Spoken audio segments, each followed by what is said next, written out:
Well, before we have those interviews, let's get to Heather Wells, who's in our news center this morning with headlines. Welcome back. Thank you. Good morning. Well, a Winnipeg family who went car-free to cut down on their carbon footprint has thrown in the towel. Ryan Palmquist says they bought a minivan to avoid having to rely on Winnipeg Transit through the winter.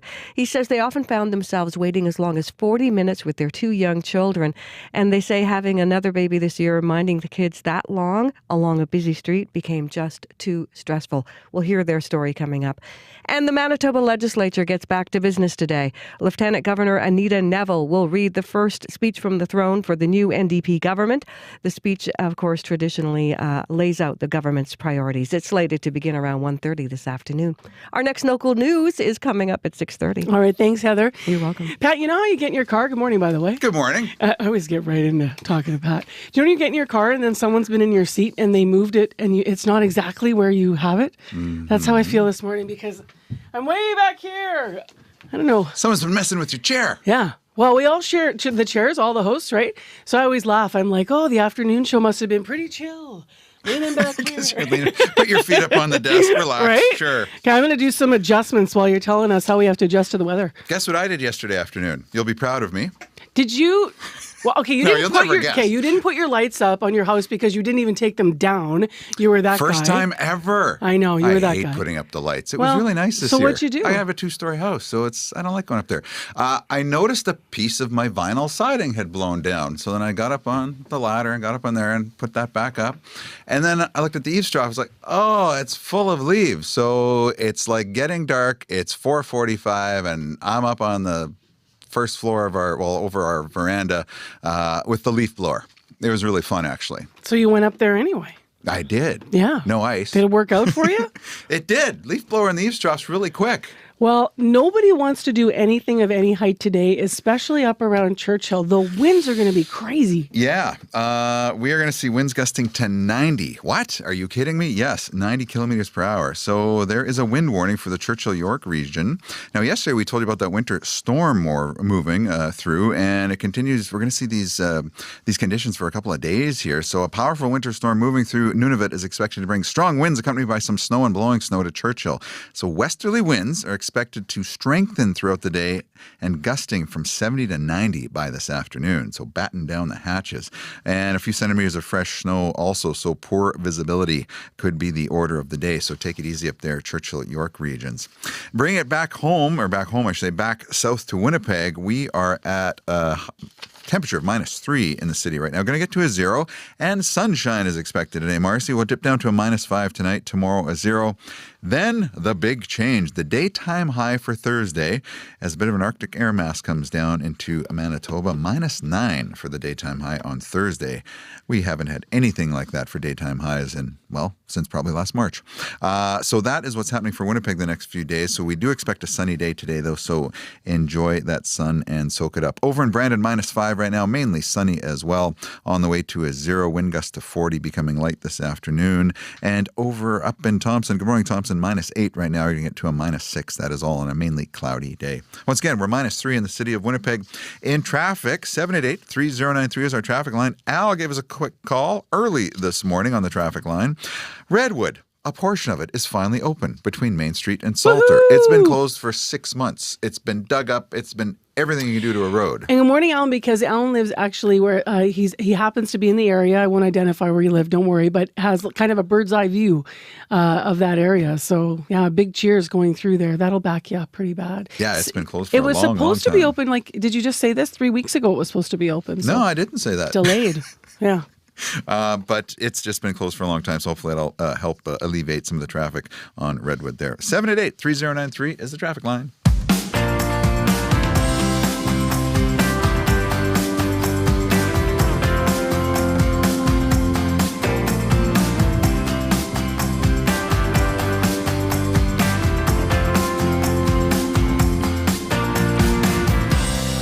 Well, Thursday's -9, but don't use it as an excuse to stay inside and put the covers over your head. How about staying active.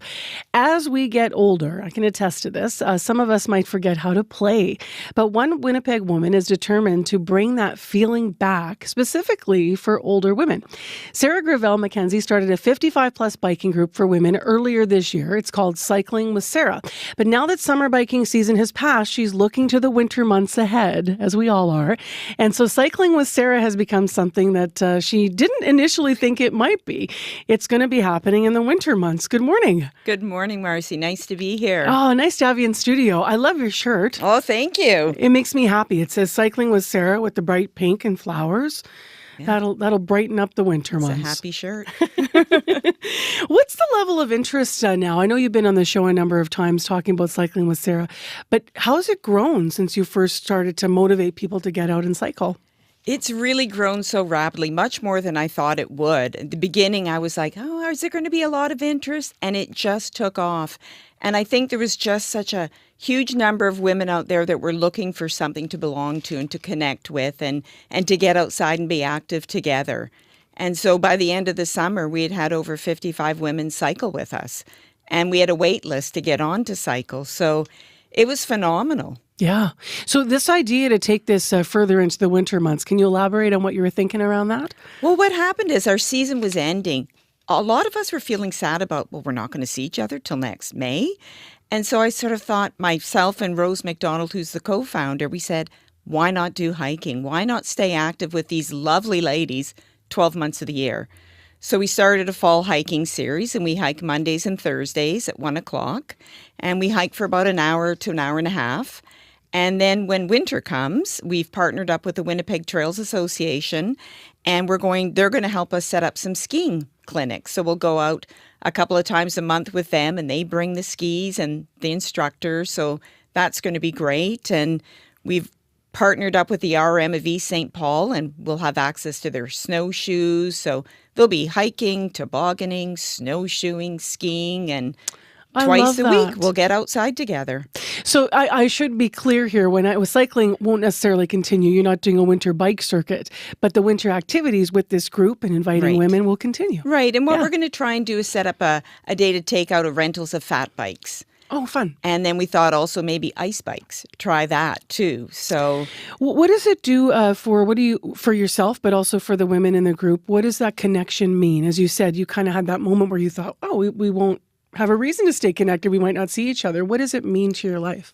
I mean, it's huge. Before doing this group, I did everything sort of a solitary bike ride and that. And now that I've made all these wonderful connections with women, for me as well as for all of them, we just talk about how we look forward to being together.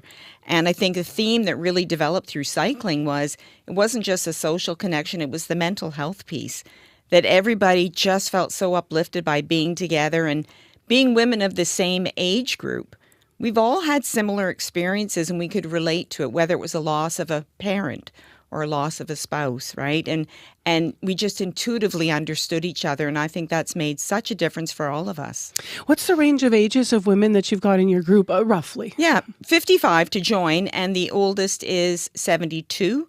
I'll be 70 this year, so I'm like almost at the oldest there, but and we're all pretty active, right? We're all out there and we're giving it our best and trying new things and what is it something now that you've kind of done this and it's working and now you're going to go through the winter that you see sort of becoming a long-term thing in your life and in Winnipeg? I do. I think it's going to keep growing, and that's certainly the goal that both Rose and I have. We want it to be, this is the first year and it's been a phenomenal year. But I want it to have sustainability, and I think that's where the partnerships come in with Winnipeg Trails and the RM of East St. Paul. Manitoba Parks are hosting some activities this winter for us. So I think when you have partnerships, you sort of ensure that the life of this program will keep going, whether, I'm around to keep doing it, but that's also the reality, right? I just want it. Everyone's going to keep aging, and I want people to keep having a place to come to. There's an interesting thing happens with women, I find, at middle age. I'm about to be 50. So I find when you go through menopause, and I don't mind sharing because like this, we should talk way more about this as medical as our bodies. This is Sure should. Every woman, let's talk more about it. Yep. When you do go through menopause, and I've just sort of entered menopause myself, but everything about how I feel physically, mentally, like I almost feel like I've been rebooted in a way. It's different for every woman. But part of the thing around physical activity and connection is, I don't know, I just found it's been so critically important for me to keep on moving, being active, but to be around other women and to share what those experiences were like in our body and as it relates to mental health and wellness. So this group, that must be an amazing place for women to connect, as you said, for all kinds of reasons. Tons of different reasons, right? And it is just, I mean, the goal of it, and I promote this all the time, is the number one thing is to have fun. Because if we're having fun, we're going to keep coming back. And then two, to be supportive, to be encouraging each other, and kindness.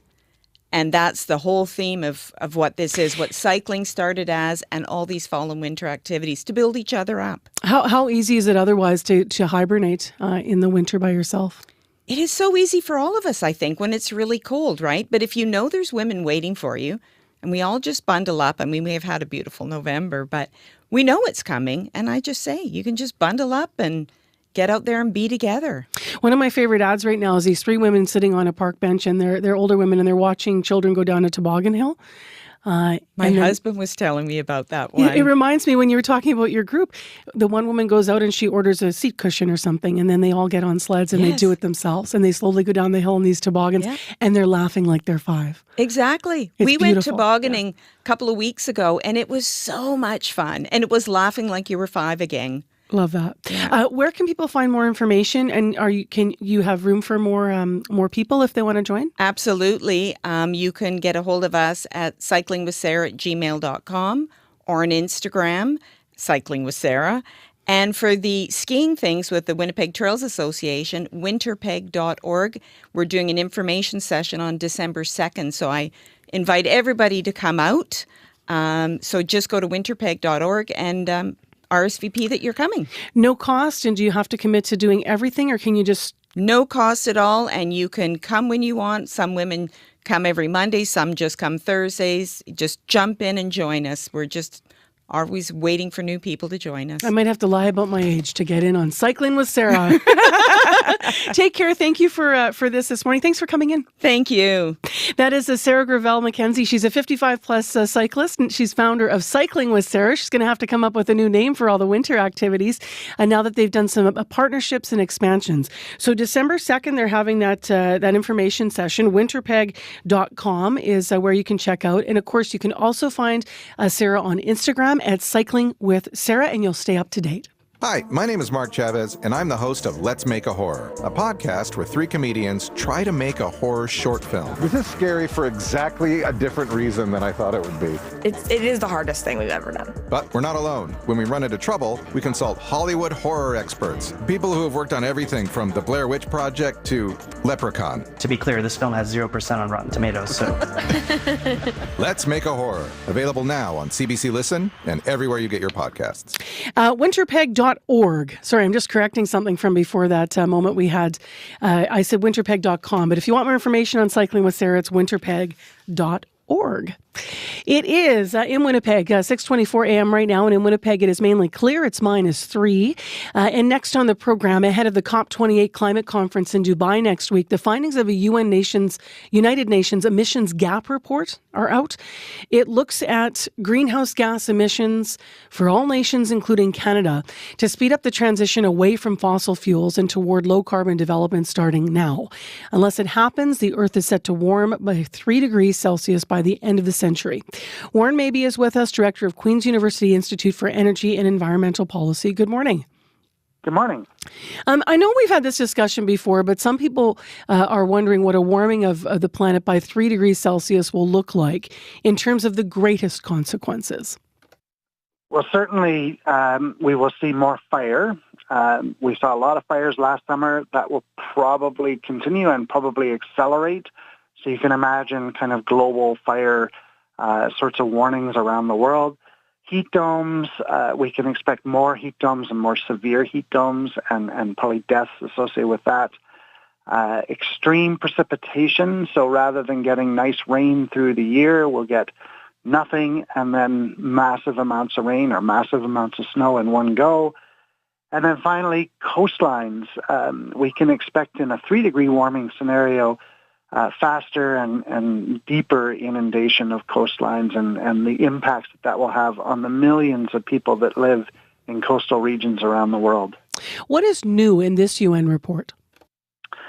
I don't know that there's anything really new, but it's a nice summary of where we're at.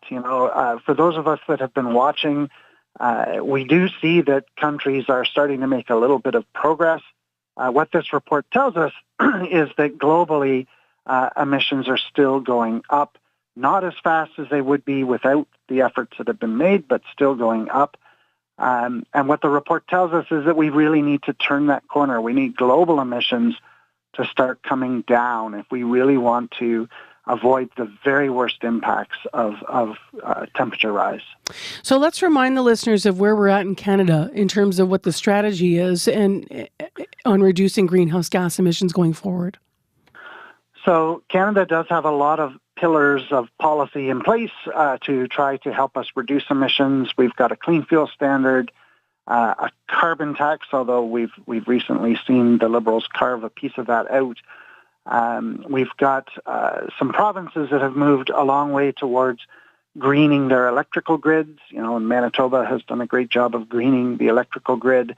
But we're still seeing our emissions going up. Canada was actually called out as one of those countries where our emission trend is still positive. We're still increasing over time. And that means that we need to do more. We need to figure out more ways in which we can reduce emissions to turn that corner and to start bringing our overall emissions down. Now, you were talking about what the Liberals did recently with the carbon tax, and we talked about it a lot on the show. We also looked at what the NDP federally put forward, and they were talking about going more directly after big emitters in the country.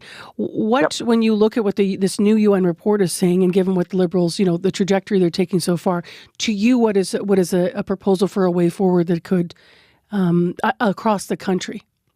Well, the one thing that does need to happen, and we've avoided it so far, is a real conversation about what do we do about oil and gas emissions, production emissions. It's a quarter of our emissions portfolio. It's probably more than that because we've been underestimating methane emissions.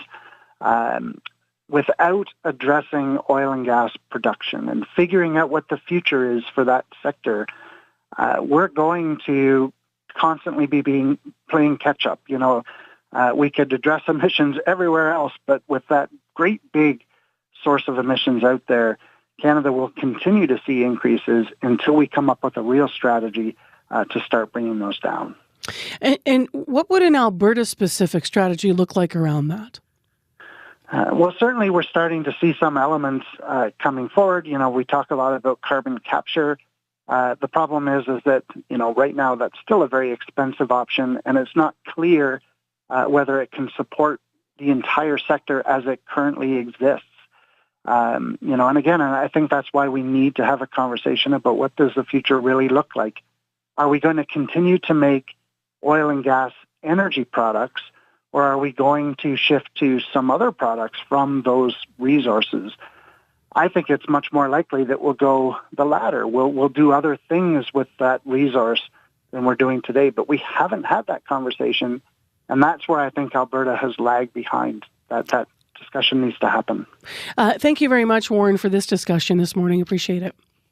Thanks for having me. That's Warren Mabey, the director of Queen's University Institute for Energy and Environmental Policy. It is coming up to news time at 6:30. You're on 89.3 FM, 990 AM, or on the app. Al called early and said that Redwood in Maine, there's a portion that's just been cut up by construction forever, but there's a portion that's been reopened this morning. So, woohoo is the quote. Great is the other quote that Al had on our commute line. 788-3093 if you want to reach us. Here with anything on your morning commute that's causing any problems or is good news. Coming up, we have business news and we have new data about how Canadian airlines are doing. That's after your CBC Winnipeg News. This is CBC News. Good morning. I'm Heather Wells in Winnipeg. At 6:30, it is clear, -3 right now. It's back to reality. Lots of sunshine today, but gone are those mild November days. Today's high is 0. A Winnipeg couple who gave up their vehicle in the summer of 2022 are throwing in the towel on their car-free lifestyle. They say problems with Winnipeg Transit have been the biggest obstacle to their plans to reduce their carbon footprint. CBC reporter Emily Brass has their story. Ryan Palmquist and Megan Waters gave up their family vehicle a little over a year ago. We want to do our part to reduce greenhouse gas emissions. But as the days grew colder this fall, they decided they couldn't handle another winter relying on Winnipeg Transit. It was dicey in that the bus would often come late or not at all sometimes, and we're standing there, 40 minutes sometimes with our 2 kids at the side of the road. They say the long waits made their young kids restless, dashing around icy sidewalks next to a 60-kilometer-an-hour road. Palmquist says they might have waited in a bus shelter, but they're often occupied by homeless people. There's meth pipes, there's broken beer bottles. The family says they feel privileged to afford a minivan. Statistics Canada says Winnipeg Transit users are considerably poorer than the national average, suggesting fewer higher-income earners take the bus here than in other parts of Canada. The city says it's spending millions to improve service over the next 2 years. Emily Brass, CBC News, Winnipeg. The Manitoba legislature gets back to business today. Lieutenant Governor Anita Neville will read the first speech from the throne for the new NDP government. The speech traditionally lays out the government's priorities. It is slated to begin at 1:30 this afternoon. A Winnipeg senior lost nearly $11,000 after thieves hacked into his MyMTS email account. CBC iTeam's Caroline Bargut reports. Last December, Dennis Popkis noticed something was going on with his cell phone. He could receive calls, but couldn't get into his texts or emails. He called Bell MTS and discovered someone hacked into his account again. This happened 14 months ago, and Bell assured me that this would never happen again. But it did. And this time, the hackers stole nearly $11,000. In court documents, Winnipeg police say MyMTS email accounts have weaker security and that officers were investigating 20 similar fraud cases. Bell MTS says they've improved a number of threat detection defenses to make their email accounts more secure. It's very widespread. Cybersecurity expert Adam Krager says security fraud is on the rise, but you could do more to protect yourself, like beefing up your passwords and answers to security questions. One of the best cases there is to pick a strong password to avoid using things like initials, birthdays, facts about you. Lucky for Popkis, the bank covered his losses. Caroline Bargut, CBC News, Winnipeg. Hookah pipes inside Winnipeg businesses could go the way of cigarettes and vaping. The city may ban the smoking of hookah pipes in restaurants, bars, and private clubs. City Council's Community Services Committee has voted to ask city staff to draft a bylaw banning hookah smoking inside businesses and on their patios. Councillor Evan Duncan says smoking any substance indoors is a health hazard, whether it's hookah or cigars. He says any new ban may also include cigar lounges, which are permitted by the province. Both instances have to be revisited, and that, if we're putting forward a bylaw that encompasses all of these private businesses, then it'll be across the board. Duncan's motion comes 10 months after another councillor, Cindy Gilroy, raised the idea of regulating hookah lounges. It now moves on to the Executive Policy Committee and then to City Council as a whole. There are more signs of a potential truce between Israel and Hamas. The leader of Hamas, Ismail Haniyeh, says his group is approaching a truce agreement with Israel. Haniyeh revealed that in a statement to the Reuters news agency. The Israeli government has not made any comments about a potential deal. Federal Finance Minister Chrystia Freeland presents the Trudeau government's fall economic statement this afternoon. And along with a series of measures aimed at tackling the housing crisis, defense analysts will be watching for signs of where the government plans to go on military spending. Defense Minister Bill Blair has said the government knows it needs to invest more on defense, specifically in the face of its commitments to Ukraine and amid mounting pressure for Canada to meet its NATO responsibilities. You can hear more national and international news on World Report at 7. And Winnipeg City Councillor Evan Duncan wants to see if the city can acquire the power to protect trees growing on private property. Duncan is chair of the City Council's Community Services Committee. He has moved a motion to see if changes to provincial legislation can grant the city additional powers. Right now, the city can only protect healthy trees from being cut down on boulevards and in parks. You can find more news updated throughout the day. Just head to cbc.ca/Manitoba. All right. Thank you, Heather. You're welcome. Let's get to Pat Kanuga for our regional forecast from CBC Manitoba. Pat? Good morning, everyone. Let's start in northern Manitoba this morning, where there are powerful winds happening up in the Churchill-York region, and that has prompted Environment Canada to issue a wind warning for that part of the province. And right now in Churchill, we have wind gusts 46 to 60 west-northwest. It is -7 right now. Churchill are going to stay there about -8. But this wind warning is because of this winter storm that's moving through Nunavut and expected to bring these strong winds throughout the day today, along with some snow and blowing snow. And we could see gusts to 90 by this afternoon. Again, those are from the west. And a few centimeters of fresh snow. Visibility could be an issue, so take heed up there, Churchill folks and York region folks. Once again, it's -7 in Churchill. Over in Thompson, -8, mainly cloudy, 30% chance of snow, a high of -6 today. Wind this morning, 20 gusting to 40, but it'll lighten up this afternoon. Tonight, dipping down to -15, and tomorrow, a sunshiny day for Thompson. And temperature steady near -15, so not going to change much tomorrow from overnight. I should go over to Brandon right now, southwest corner. Mainly sunny today, Brandon. You're going to see a 0. It's -5 right now. -6 tonight. Tomorrow, mix of sun and cloud and a high of -1. And Winnipeg, right now, we are -3 degrees on the way to a 0. Lots of sun expected. I'm looking at satellite and radar images right now. Lots of clear skies all the way from Flin Flon down to the southwest corner and towards kind of halfway to Whiteshell from Winnipeg. Winnipeg is clear right now, and Interlake is clear also. So some cloud cover over the north and on the eastern side of the province and with the Ontario border. Temps for you at this hour after that -3 that we have, after we get to that 0 today. We'll see a 0 tomorrow. The turn happens on Thursday when we're -9 for a daytime high. But sunshine for the rest of the week, Marcy. So we're going to get a lot of vitamin D. Temps for you quickly right now. Dauphin Parkland, you're -5. You're clear on the way to a -2. +1 in Steinbach today. It's -3 right now. Verdun, -7. You'll see a -2 today. Other side of the province, Pinawa, -3 on the way to a -1. And Gimli Interlake, -4. You're going to see a sunny -1 today. Once again, we're -3 in the downtown at the Forks. Traffic, just something to mention, when Abby was driving in a while ago, lights were flashing red at River and Osborne. They could still be flashing red at River and Osborne. If you're in that area and it's safe to do so, please let me know if they are still, in fact, flashing red, which would mean you treat it as an all-way stop. 788-3093 is the traffic and commuter line. Listener lines this morning. Why don't we take them on a story that listeners might have just heard in the news, which is, as Heather mentioned, that Winnipeg is looking at banning the smoking of hookah pipes in restaurants, bars, and private clubs. So basically banning smoking inside businesses and on their patios. So what do you think of this? 788-3205. And just for context, it got me thinking, because there are places where you can indoor go in. There's cigar rooms, for example, around town. So there are places where this still exists, inside smoking. So we'll see what happens with the vote at council. But what are your thoughts on today's story about hookah? So 788-3205. We'll be standing by for your calls to take a listen. And later I'll try to get that story as well up on my Facebook page when I get a chance, so that you can weigh in there if you'd prefer to do that on social media. It is 21 minutes to 7 o'clock right now. It's time for business news. Crystalie Ramlakan is here with the Business Report. Good morning. Good morning, Marcy. So we have some new data this morning about how Canadian Airlines are doing. What can you tell us about it?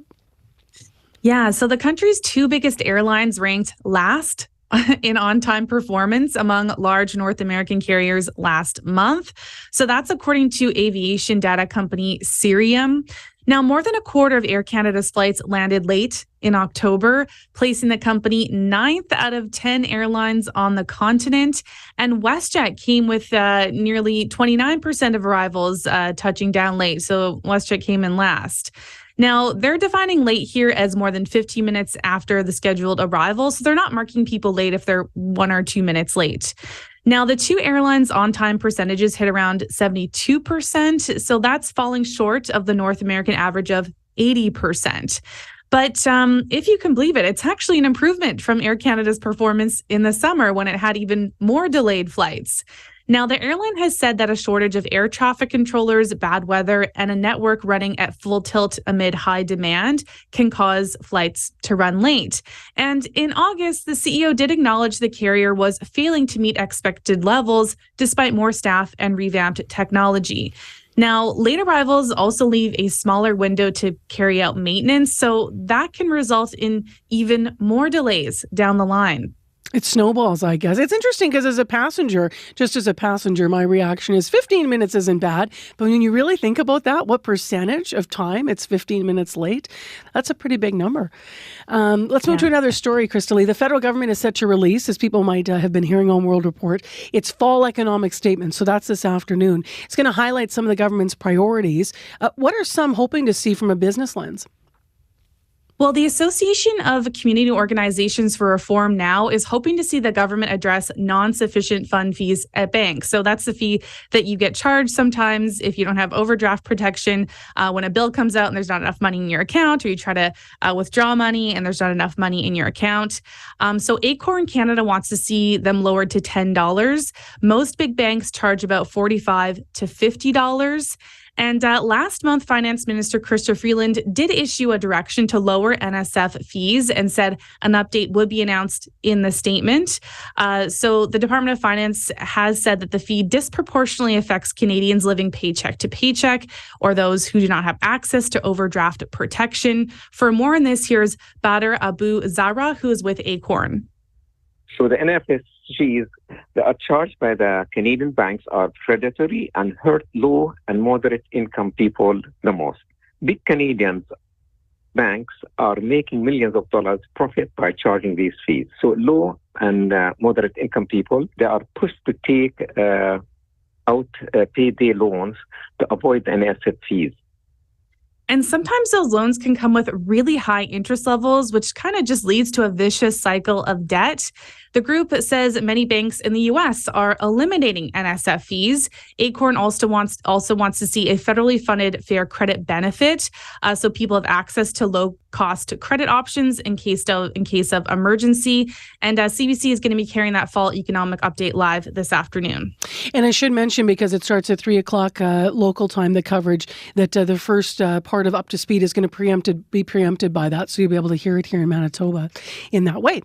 For your final story before we look at markets, a bottle of Scotch whiskey has sold for an incredible price. Yeah, that's right. So billed as the most sought-after Scotch whiskey in the world, it sold for over $2.7 million at auction over the weekend. Wow. So the sale, that's a lot of money. Obviously, they're not dealing with the economic pressures a lot of other people are dealing with right now. So the sale is an auction record for a bottle of wine or spirits. And so the Macallan 1926 sold in London after a bidding war, apparently. Just 40 bottles of liquor were bottled in 1986 after being aged in sherry casks for 60 years. So another bottle sold in 2019 for about $2.5 million, which was the previous record. So for more on this, here's Andrew Ferguson, who is a Scotch expert. There's probably a couple of dozen buyers in the world that are after bottles like this. And if they're missing this piece from their collection, then, they'll pay whatever it takes to get it. So given that this is something that was bottled almost 40 years ago, there's not many of these out there to be had anymore. So when they do occasionally pop up at auction, they're going to command a high price point. And Marcy, not that we'll get to taste it or anything like that, but apparently the whiskey contains notes of rich dark fruits, black cherry compote, alongside sticky dates, followed by intense sweet antique oak. I can probably get all those flavors in my mom's Christmas fruitcake. It kind of does sound like a fruitcake, yeah. And not spend $2.7 million. Not that I haven't. What's going on in the markets this morning? So in Europe, stocks are mixed. Germany is up, the UK is down, France is down. In Asia, markets are on the rise. Japan is down, Shanghai is down, and Hong Kong are all down though right now. Oil is down 36 cents to $77.47 US per barrel. Gold is up $8.20 to $1,988.50 US per ounce. And the dollar is up almost a tenth of a cent to 72.94 cents US. All right, thank you, Crystalie. We'll talk to you tomorrow. Thanks, Marcy. Crystalie Ramlakan joining us this morning with our business news.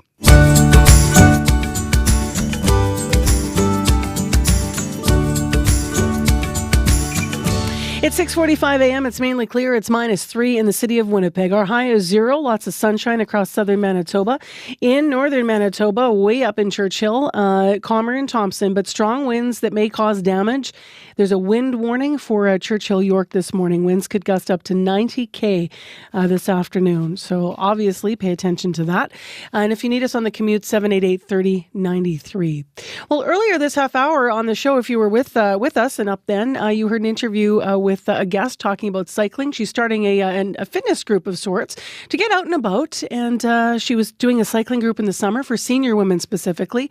And now she's expanding that. Cycling with Sarah will turn into snowshoeing and trail hiking. And it's an effort to get women together and get active. And it helps, of course, your mental wellness and also your physical health. But in that conversation, I was talking about how we don't talk enough as women about menopause and perimenopause and what that does to our mental and physical well-being. They are stages of life that are generally poorly understood by most people, frankly, still. So a Calgary woman is hoping an event that she has planned is going to demystify some common symptoms and experiences. Her name is Jessica Erlandson. She's the founder of a Canadian perimenopause support group. It's a Facebook group with thousands of members from across the country. This week, the group is putting on its first ever online symposium, and you might be interested in logging on. CBC's Lauren McGinnis in Calgary asked her why she initially started the group. About 2.5 years ago, I realized that I was having my own problems with perimenopause and feeling pretty isolated and alone in the whole thing. And I just thought, it's ridiculous. There's got to be other women going through this stuff. And so I started the support group, and it just grew really organically because there is that need to talk, and it's a private group so people can join and post anonymously if they want and ask questions and be there for each other. What's been the response? What's the conversation on there like? Oh, there's a lot of, I've gone through this, maybe they're having really terrible sleep. So that's one thing that comes up, and they're feeling really crazy and maybe a bit like a zombie as they're going through their day. And they want to know if anyone else has gone through that. And sure enough, they posted, and right away there are other people saying, yeah, me too. We all do better as humans when we feel like we have people around us and in our corner. Okay, well, let's talk about this week's online symposium about perimenopause and menopause. How did this come together? Actually, it was my business coach's idea. She said, one of the things you could do is answer the most frequently asked questions by putting together experts and putting it on as an event. And I thought, that's something that I could do. So I started talking to people that I know that work with people in perimenopause and menopause, and put together something that will answer our most frequently asked questions. Why do you think perimenopause and menopause don't get talked about more? Well, I know that there's a lot of just embarrassment. Like, the symptoms are so weird. Like, one of them that we often will get is this itchy skin, where our skin doesn't seem dry, but we just have this itch that we can't scratch. It's almost underneath the skin. And so, you feel like that's a little bit crazy, and it doesn't seem to be perimenopause related. One of the things that I think happens with perimenopause and menopause is that we feel like our lives are over, and it's not the case at all. If you embrace the challenges that come with perimenopause and menopause and this transition, you develop a new sense of self and a sense of what you're really capable of, and a lot of confidence comes into play, and things that you don't need in your life start to fall away. You become much more focused on what you want for the next part of your life. I love that, Jessica Erlandson, the founder of the Canadian Perimenopause and Menopause Support Group. They're putting on their first ever symposium this week on the topics that, as she said, are just really not talked about enough. It's health. These are health issues. And it's also just life issues affecting so many of us. So she was speaking with CBC's Lauren McGinnis. You can find more information on their Facebook page. You can search for the Canadian Perimenopause Menopause Support Group. She's daring, she's critical, and ultimately hopeful. Writer and filmmaker Astra Taylor explores our shared sense of insecurity and anxiety and proposes a new path forward. Hi, I'm Nala Ayed. Join me all this week as Ideas presents the 2023 CBC Massey Lectures, The Age of Insecurity, coming together as things fall apart.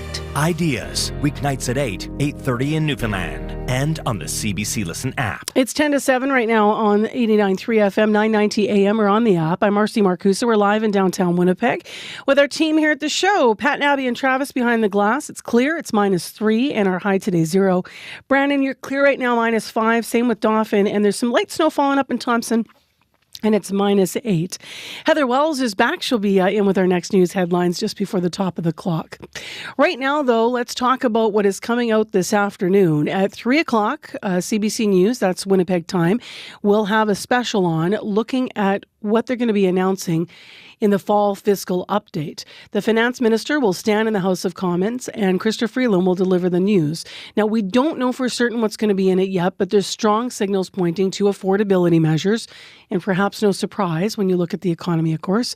Ryan Tumulty is here, though, to talk more about what is expected from what we can understand this morning. Parliamentary reporter with the National Post. Hello to you.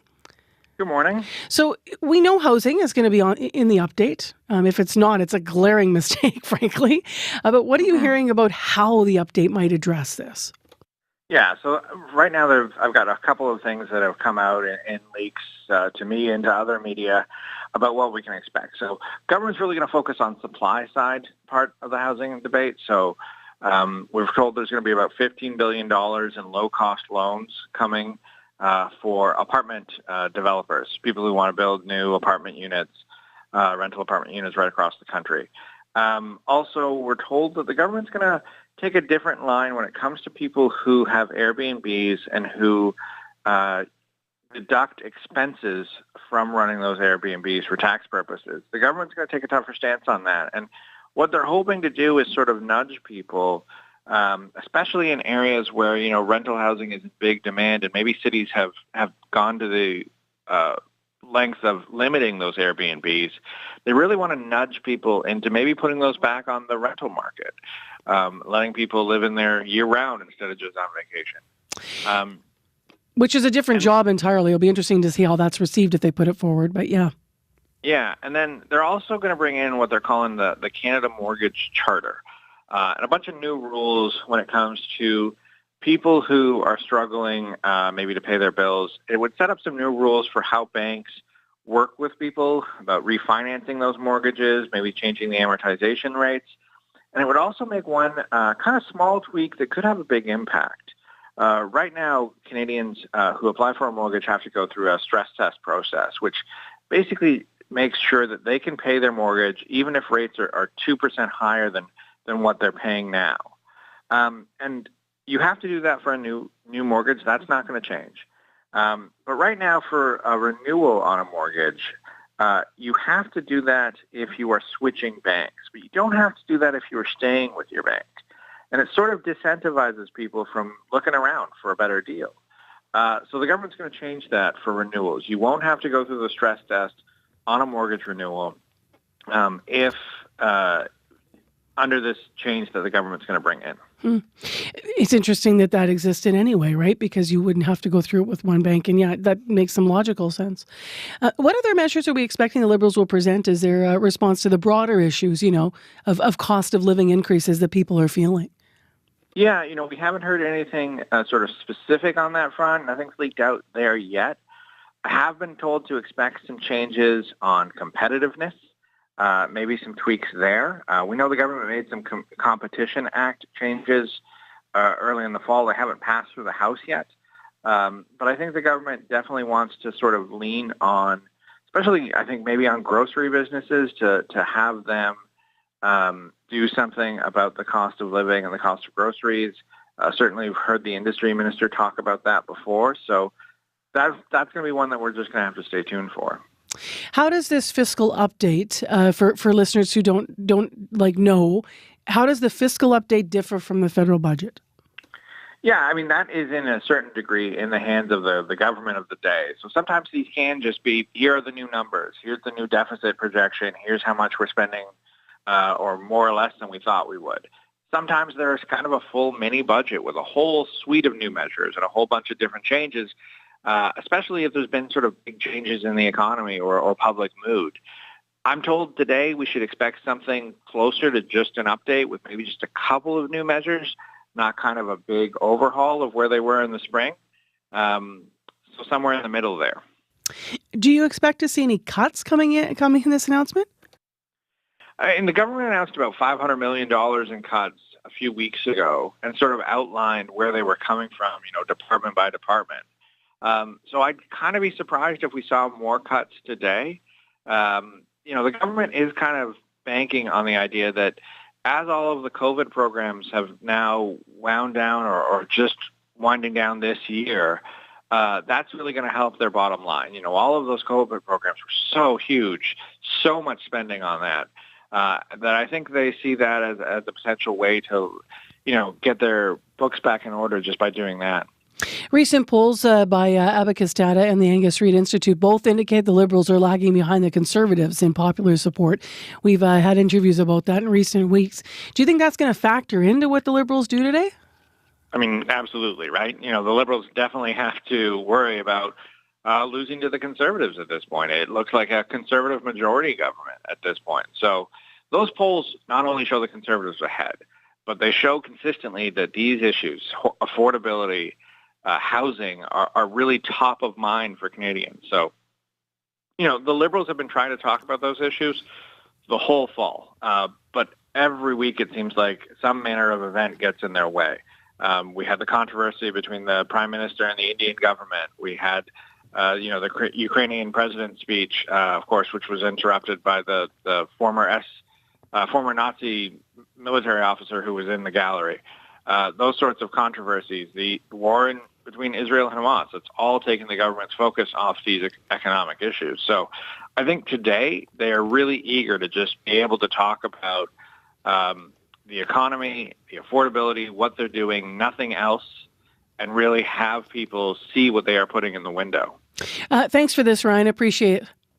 No problem. That's Ryan Tumulty, parliamentary reporter with the National Post. So the fall economic statement this afternoon and coverage here on CBC. CBC's chief political correspondent, Rosemary Barton, on CBC Newsnet, starting at 3 o'clock local time here in Winnipeg.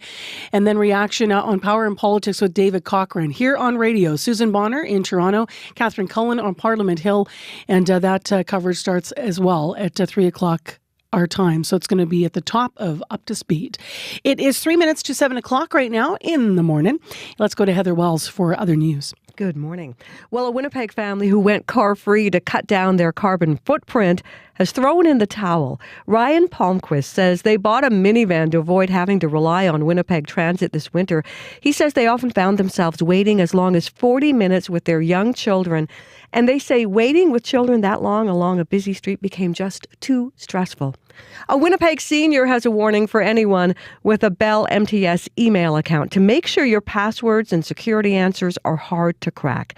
76-year-old Dennis Popkis says hackers stole $11,000 after getting into his MyMTS email account. We're going to hear his story from the CBC I-Team coming up in our next local news at 7:30. All right, thank you, Heather. You're welcome. And we'll have full coverage on both those stories in the show here in the next hour as well.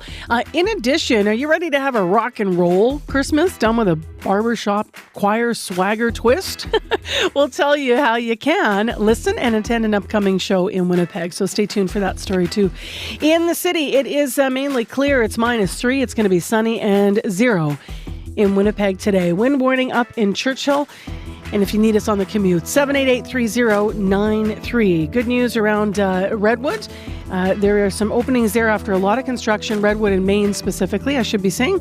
We got an early morning call this morning saying after 6 months, you can kind of drive through there mostly freely. They've opened it enough that you can get through a little bit. So that's good news. 788-3093. Otherwise, stay with us. World Report's coming up next on CBC.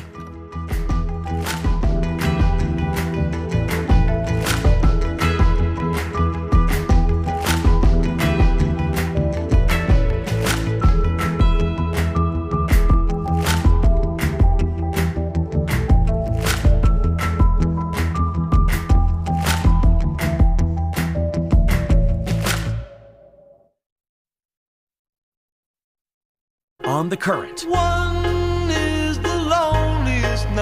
The World Health Organization has declared loneliness a global health threat, as bad for our health as smoking 15 cigarettes a day and worse than obesity or lack of exercise.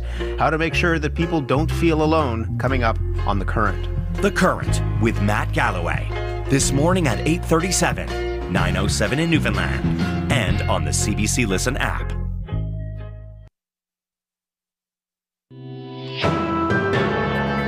This is World Report. Good morning from CBC News. I'm Marcia Young. Finance Minister Chrystia Freeland unveils her fall fiscal update later today, and Canadians are clear about what they want to see. Build more affordable housing. In my region, it's kind of demoralizing. Like, you worry steady. A lot of housing is expensive. Rent is very expensive.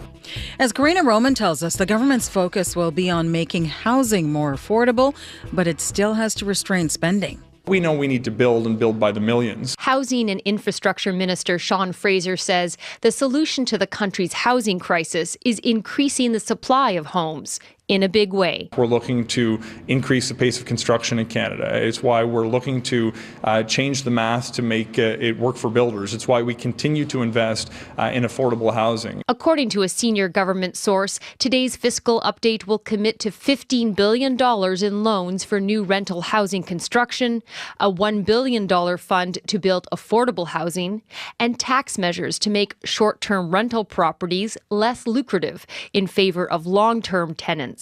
Conservative leader Pierre Poilievre argues the Prime Minister can't deliver. Tomorrow he will come out here and he will make billions of dollars of housing promises, just like he did 8 years ago. And what will that do? It will build bureaucracy, and it will supply Liberal ministers with a steady stream of phony photo ops. The New Democrats want more money for social housing and tougher competition laws for the grocery industry.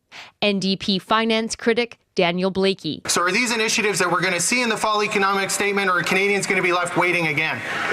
There are likely to be other affordability relief measures to satisfy the NDP, but slow economic growth and high interest rates, combined with the investments the Liberals want to make, mean critics looking for the government to balance the books could be very disappointed.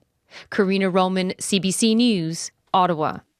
You can catch CBC's special coverage of the fall economic statement this afternoon starting at 4 p.m. Eastern Time. That is on CBC Radio 1 and CBC News Network. You can also read extensive coverage at cbcnews.ca.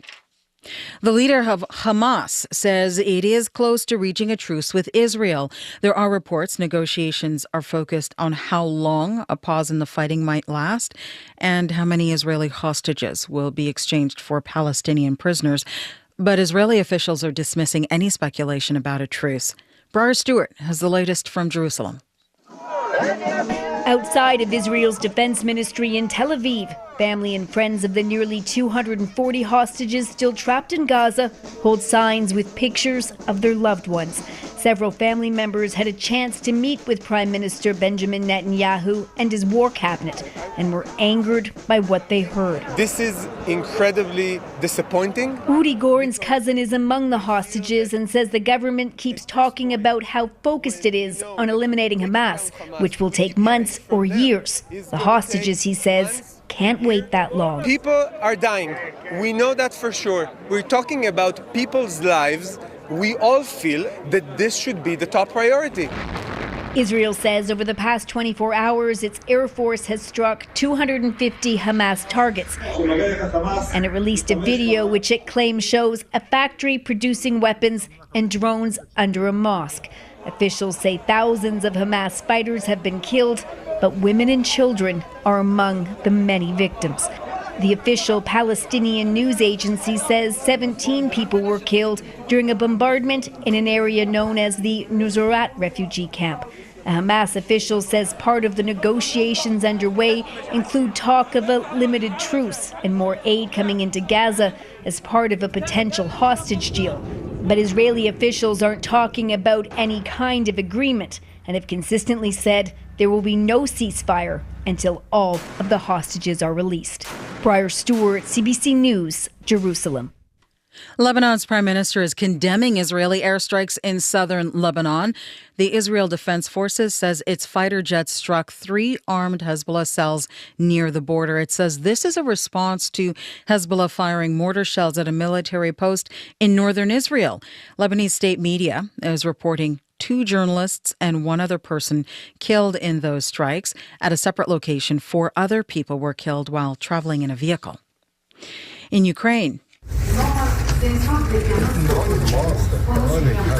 Germany's defense minister Boris Pistorius steps off a train in Kyiv. He's made a surprise visit on a significant day for the country. Ukraine is marking its National Day of Dignity and Freedom. Pistorius is among the dignitaries meeting with President Volodymyr Zelensky. Ukraine und Ukrainer wieder ihre Freiheit und in diesem Fall gegen einen Angreifer von außen. During a wreath-laying ceremony in Ukraine's capital, Pistorius praised Ukrainians for once again fighting for their freedom. Today marks 10 years since the Revolution of Dignitary. On November 21, 2013, Ukrainians began mass protests against the Kremlin-friendly government led by Viktor Yanukovych. More than 100 protesters were killed before Yanukovych fled the country. 400,000 public sector workers begin strike action today across Quebec, including staff at schools and hospitals. It's the latest development in the province's ongoing labor dispute. Alison Northcott tells us how parents are preparing. I was planned to go visit office, but now it's unplanned and I need to make sure, need to be staying home. Mayank Patel has a son in grade 1. He's among many Quebec parents making plans to deal with closed schools this week as some teachers and support staff start a 3-day strike along with thousands of other public sector workers. Jonathan Keane is a high school art teacher just outside of Montreal. Our working conditions need to be improved. Every year we see sort of a push to have more students in the classroom and more students with special needs and less resources for that. Thousands of other teachers also plan to walk off the job later this week in an unlimited strike. It's the latest in Quebec's ongoing public sector labor dispute. The strikes this week also include healthcare workers, with salaries and working conditions among the major issues. The province has named a conciliator to facilitate negotiations with some of the unions. Quebec's Treasury Board President Sonia Lebel says she's open to anything that will help move things forward. A spokesperson for one of the main unions says he hopes the conciliator can help as they aim to have an agreement in place by Christmas. Alison Northcott, CBC News, Montreal. Canada's cold and flu season is here, and experts are warning Canadians to stay vigilant. A new federal report shows that while COVID levels are stable, influenza may be going up. RSV levels are already higher than expected for this time of year. Toronto pediatrician Dr. Anne Wormsbecker says her hospital keeps getting busier. Her advice for families is to get vaccinated. So we're so fortunate to have vaccines against COVID-19 and influenza. And even now for older adults, there's a vaccine for RSV as well. So by getting vaccinated, you can offer some protection for yourself. Even if you get sick, you'll get a milder illness if you're vaccinated. The RSV vaccine was just approved in August for adults aged 60 and over.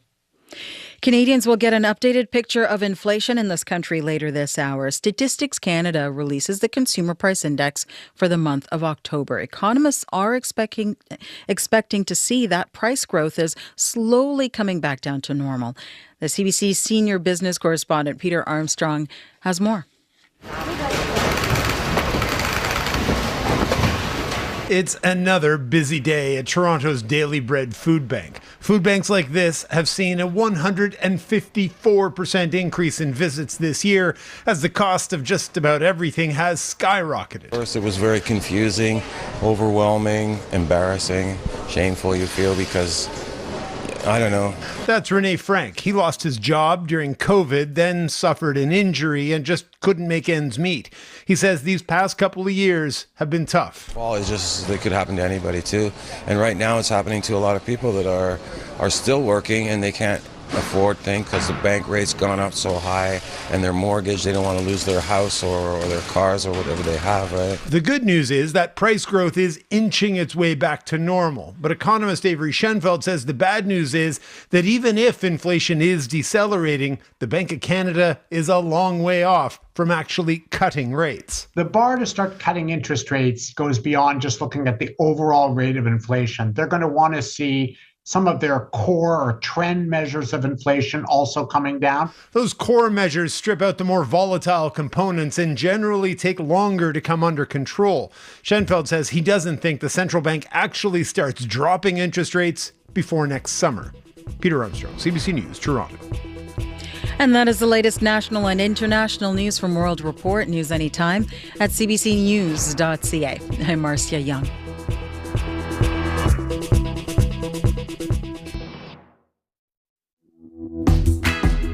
Good morning, everyone. Thanks for joining us on the morning show. This is Information Radio on CBC, 89.3 FM, 990 AM, or on the app. It is going to be a pretty sunny day in Winnipeg. And right now we're at -3. The forecast in a moment. In this hour on the show at 10 to 8. Last December, Winnipeg police investigated more than 20 cases where victims were defrauded through their MyMTS email accounts. We're going to hear from a senior this hour who lost $11,000. Stay tuned. That story is coming up before 8 o'clock. In addition to something fun, how a choir locally is celebrating a traditional Christmas in a non-traditional way. We'll hear more about how they sing, what they bring to the music, how they're rocking it out, and where you can attend their upcoming event. And how hard is it to get around Winnipeg without a car? We're going to hear from a Winnipegger who tried to go carless. It hasn't worked out. There's your spoiler alert, but we'll get a full interview about it in just a moment. Right now to Heather Wells in our news center with other stories and updates. Good morning. Well, the Manitoba legislature gets back to business today. Lieutenant Governor Anita Neville will read the first speech from the throne for the new NDP government. That's slated to begin around 1:30 this afternoon. And Winnipeg may ban the smoking of hookah pipes in restaurants, bars, and private clubs. City Council's Community Services Committee voted to ask city staff to draft a bylaw banning hookah, even cigar smoking, inside businesses and on their patios. Councillor Evan Duncan calls it a health issue. We'll hear more in our next local news at 7:30. All right. Thank you, Heather. You're welcome. We're taking calls on that, actually, what your thoughts are on the hookah lounge proposal that hookah not be smoked inside businesses and such. We were just reflecting earlier that there are other places, cigar rooms in town, for example. So we're just curious what your thoughts are on this. 788-3205. Right now, let's get into what's going on in the forecast as promised. Hello, Pat Kanuga. Good morning once again. Well, we have some clear skies over a good chunk of the province this morning, especially central and southwestern Manitoba. A little bit of cloud cover on the eastern side of the province on the Ontario border. And when the sun rises at 7:50 this morning, we expect to see it. It sets at 4:38. Those days are getting so short right now. We're at -3 right now on the way to a 0. We expect to see a lot of sunshine today. A lot of sunshine tomorrow and sunshine for the rest of the week, but we get cold by Thursday. So zeros today and tomorrow. Thursday daytime high is -9, a -15 overnight into Friday. Friday a -6. Weekend's not as bad, -3 and -7, and that's where we'll be. So no plus temperatures for a while. Average daytime high for this time of year is -4 and an overnight low of -12. So we're going to get to a little bit more seasonal. That's what's happening in Winnipeg. I will mention the wind warning for Churchill-York region could see wind gusts to 90 this afternoon. 70 to 90. It's because of a winter storm that's moving through Nunavut and expected to bring these strong winds, accompanied by some snow and blowing snow to Churchill and York regions by this afternoon. They've already had wind gusts to 60 this morning and 70, so we'll just see that wind get a little bit stronger, so take it easy up there. Over in Brandon, briefly, it is -5 right now on the way to a 0, and Thompson -8 on the way to a -6. Once again, we're at -3 in the downtown. Traffic's been quiet the last couple of days. When you don't have snow and dry streets, you don't get a lot of traffic calls. Down on a bike call, just let us know that if you're on a bike on the Rapid Transit Active Transportation route, all that little bit of rain we got yesterday melted any ice that was left. It's good traction this morning, but he said the Churchill River Trail, not as much, still some ice on there if you are on your bike. If you have anything to let us know about on your commute this morning, the traffic and commuter line is 788-3093.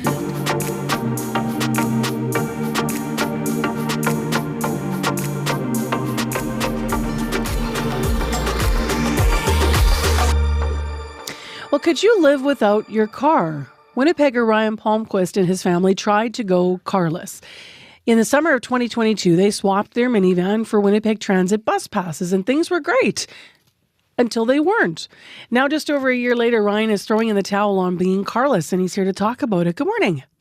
Hi. Thanks for having me on. Thanks for coming on. I think this will be an interesting conversation for a lot of us who've considered, giving up the car. What motivated your decision just to start at that point last year? Well, throughout last fall, spring, and summer, we were using the car less and less, and things were going well. We were biking almost everywhere we needed to go. We added a cargo bike to our family, which was a huge asset that allowed us to replicate the functions of our car in almost every situation that we needed, barring a few heavy loads. And after one conversation, when we were heading over to visit some friends, and we were biking all the way across town happily in some pretty serious rain. And right in the middle of the conversation, my wife and I said, we should just get rid of the van. I mean, if we don't need it today, when do we need it? And we made the decision to sell, and happily for us, the used car market was very much in our favor. And we ended up selling the vehicle after 3 years of owning it for the same price that we had bought it for, and off came you out went. Pretty ahead financially. So let me ask you this: was some of the motivation the environmental motivation as well, like reducing greenhouse gas emissions, or was it financial, or both? Oh yeah, absolutely. I mean, in a way, we wanted to practice what we preach. We believe in cities and a world where car dependency is not what it is. We wanted to show that even for like a busy family like us, with at the time 2 kids, that it is possible, even in a city like Winnipeg, and even living in a sort of like inner suburb neighborhood like we do. So you were biking. You had the cargo bike rolling, and then in the winter, was it bus passes? Did you sell your bikes, or what did you do in the winter? Oh yeah, well, we tried doing winter cycling. We've never been that hardcore yet. I mean, I think we aspire to be one of those people, but we couldn't get into it at least that winter, and so we bought bus passes. We admit that there's certain ways that our life is set up that made it realistic for us. My wife is a teacher. She works at a school relatively close to our house in walking distance, and our kids had a combination of school bus access and the ability to walk to school. And myself, at the time, was working downtown in an office, and so I was able to take the bus.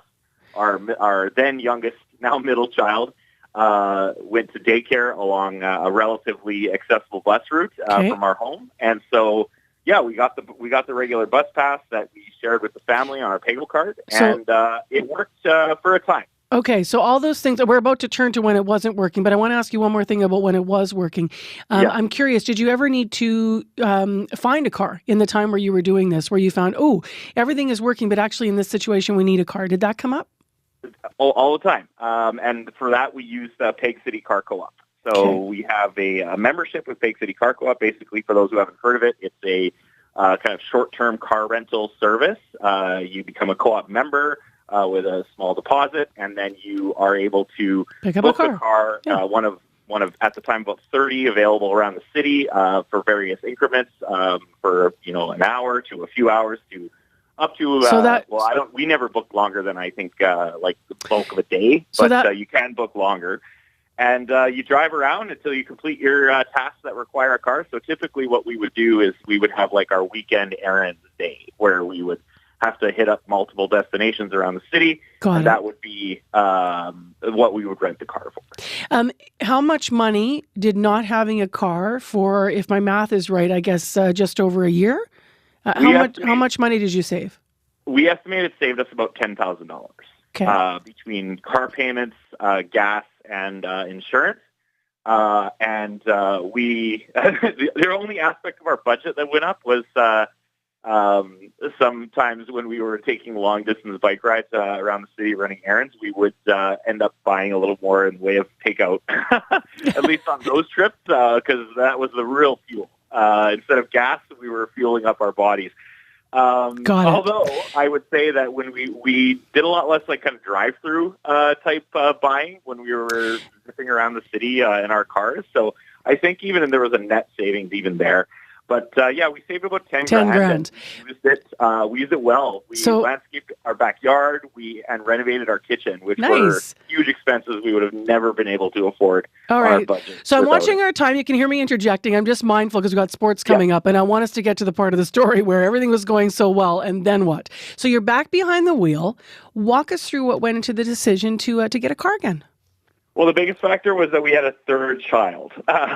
So we have a baby now, 5 months old. And but essentially what we found over the course of the winter was that depending on public transportation and being able to still live the life that's full of adults and family responsibilities, kids' activities, taking the kids to and fro became not impossible, but it became increasingly stressful.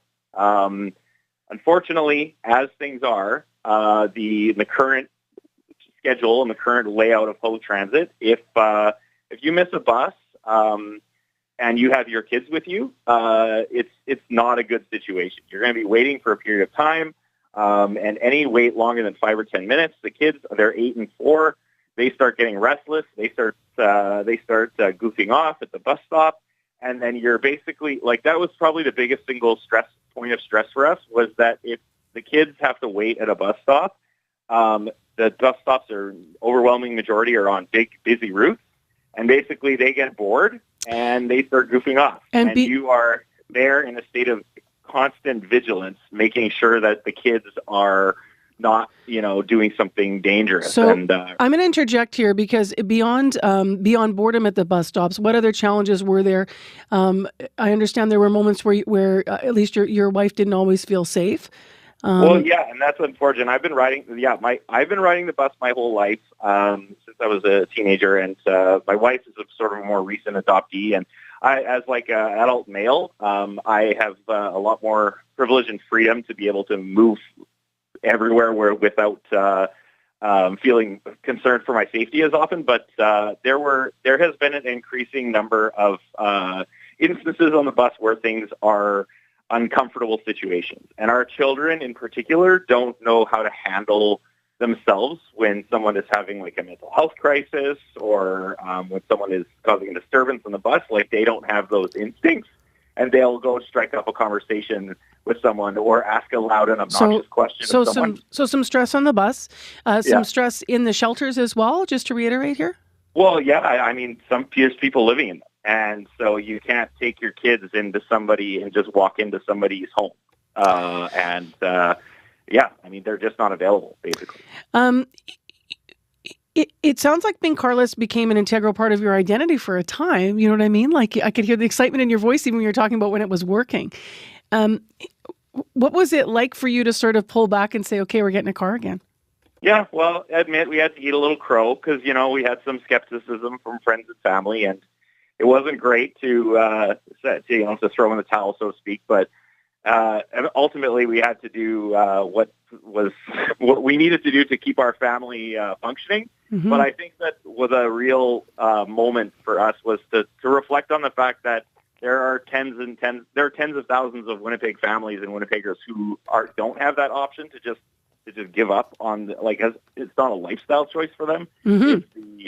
It's their life, and we not just for the people who are the many Winnipeggers, I think, like us, who want to, if not be car free, at least be low car using families, and who want the alternative. I think we have to think about the people, the tens of thousands of people in Winnipeg who do not have the ability to own a vehicle and still need to get around and live their lives. And those people are still going to be dealing with the inconvenience, the frustration, and sometimes the fear involved with... Oh, that's unfortunate. I really wanted to ask Ryan about the... can we get him back, actually, Pat, on the line? I think we just had, obviously, a challenge with the line disconnecting.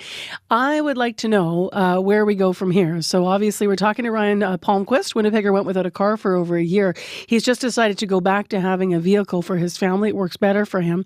But he was talking about people dealing with the frustration and the fear and uncertainty and inconvenience of transit and other modes of transportation outside a car. So, Ryan, I know you're back. I just have time for one last question here. You were just talking about...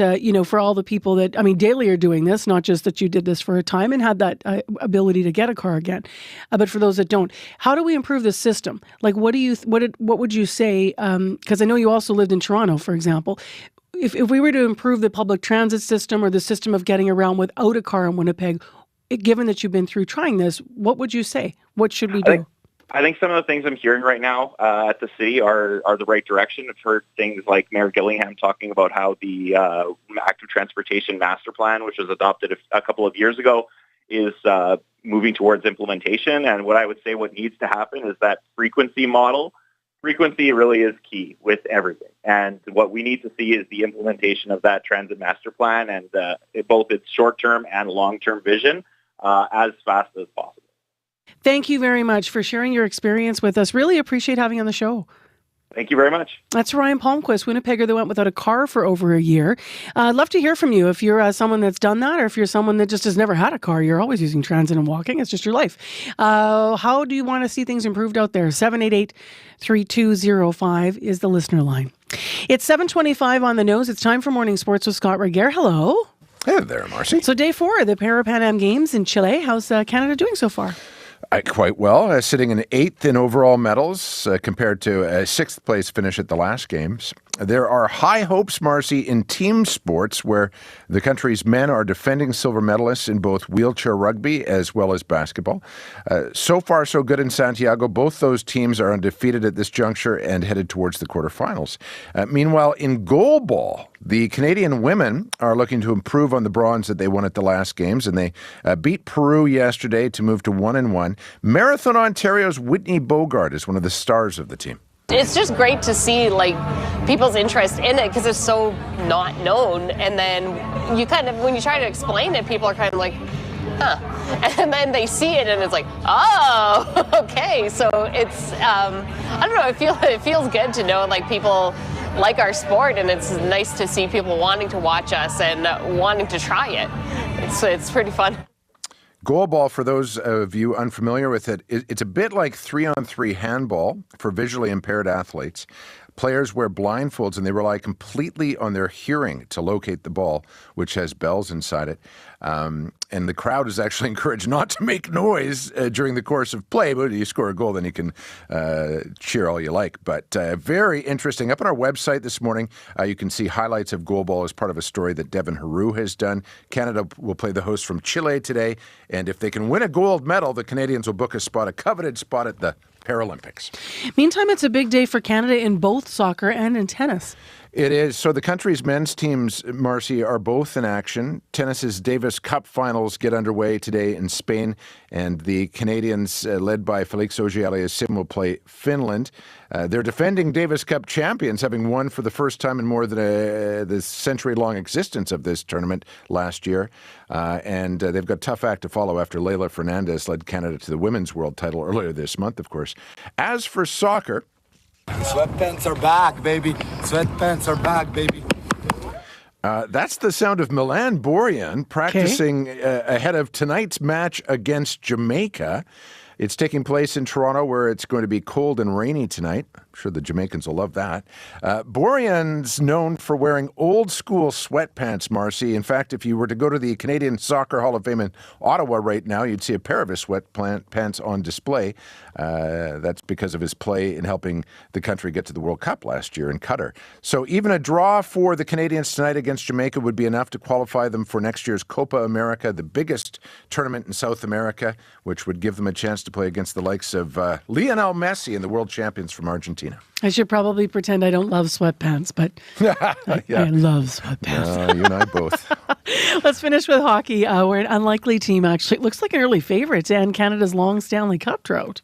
Which is 30 years and counting, of course. The Canucks hope to change that. With a win over San Jose last night, Marcy, Vancouver sits right near the top of the NHL standings, just behind the cup-holding Vegas Golden Knights. It's obviously very early, but not only are the Canucks the best team in this country at the moment, they're attracting royalty. We are thrilled to welcome Prince Harry, the Duke of Sussex, founder and patron of the Invictus Games Foundation. The Invictus Games to be held in Vancouver and Whistler in 2025. So Prince Harry and his wife Meghan Markle did have other reasons for watching the Canucks last night. Vancouver coach Rick Tocchet was among those to welcome him. It was pretty cool. Yeah. I gave him a fist bump. I don't know if you're allowed to do that. I did it, though. He did it. I don't know. He kind of looked at me, but he did it. So, pretty cool to get a fist bump from, right? For the record, the Government of Canada website recommends a neck bow or handshake for men when meeting a member of the royal family. But post-pandemic, let's be honest, a fist bump's basically a handshake now, right? And sometimes a high five, but only if the Royals are in on Saturday. That's right, yeah. All right, Scott, talk to you tomorrow. You betcha. That's all not true, by the way. So, Scott Regehr with Morning Sports for us. We got a call about traffic. So there's a stalled semi westbound Stradbrook. It's right when you turn off Main Street. So it's down to one lane there. It's going to slow down traffic heading onto Donald. So 788-3093 if that or anything else is causing issue for you. Still ahead after the news, we'll hear how a local choir celebrates a traditional Christmas in a non-traditional way. We'll rock out after your CBC Winnipeg News. This is CBC News. Good morning. I'm Heather Wells in Winnipeg. At 7:30, it is clear. It's -3 right now. It's going to be cooler than the weather we've enjoyed recently, but still above normal today. Sunny with a high of 0. A Winnipeg senior who lost nearly $11,000 after thieves hacked into his MyMTS email account. We'll hear what he says with CBC I-Team's Caroline Bargut.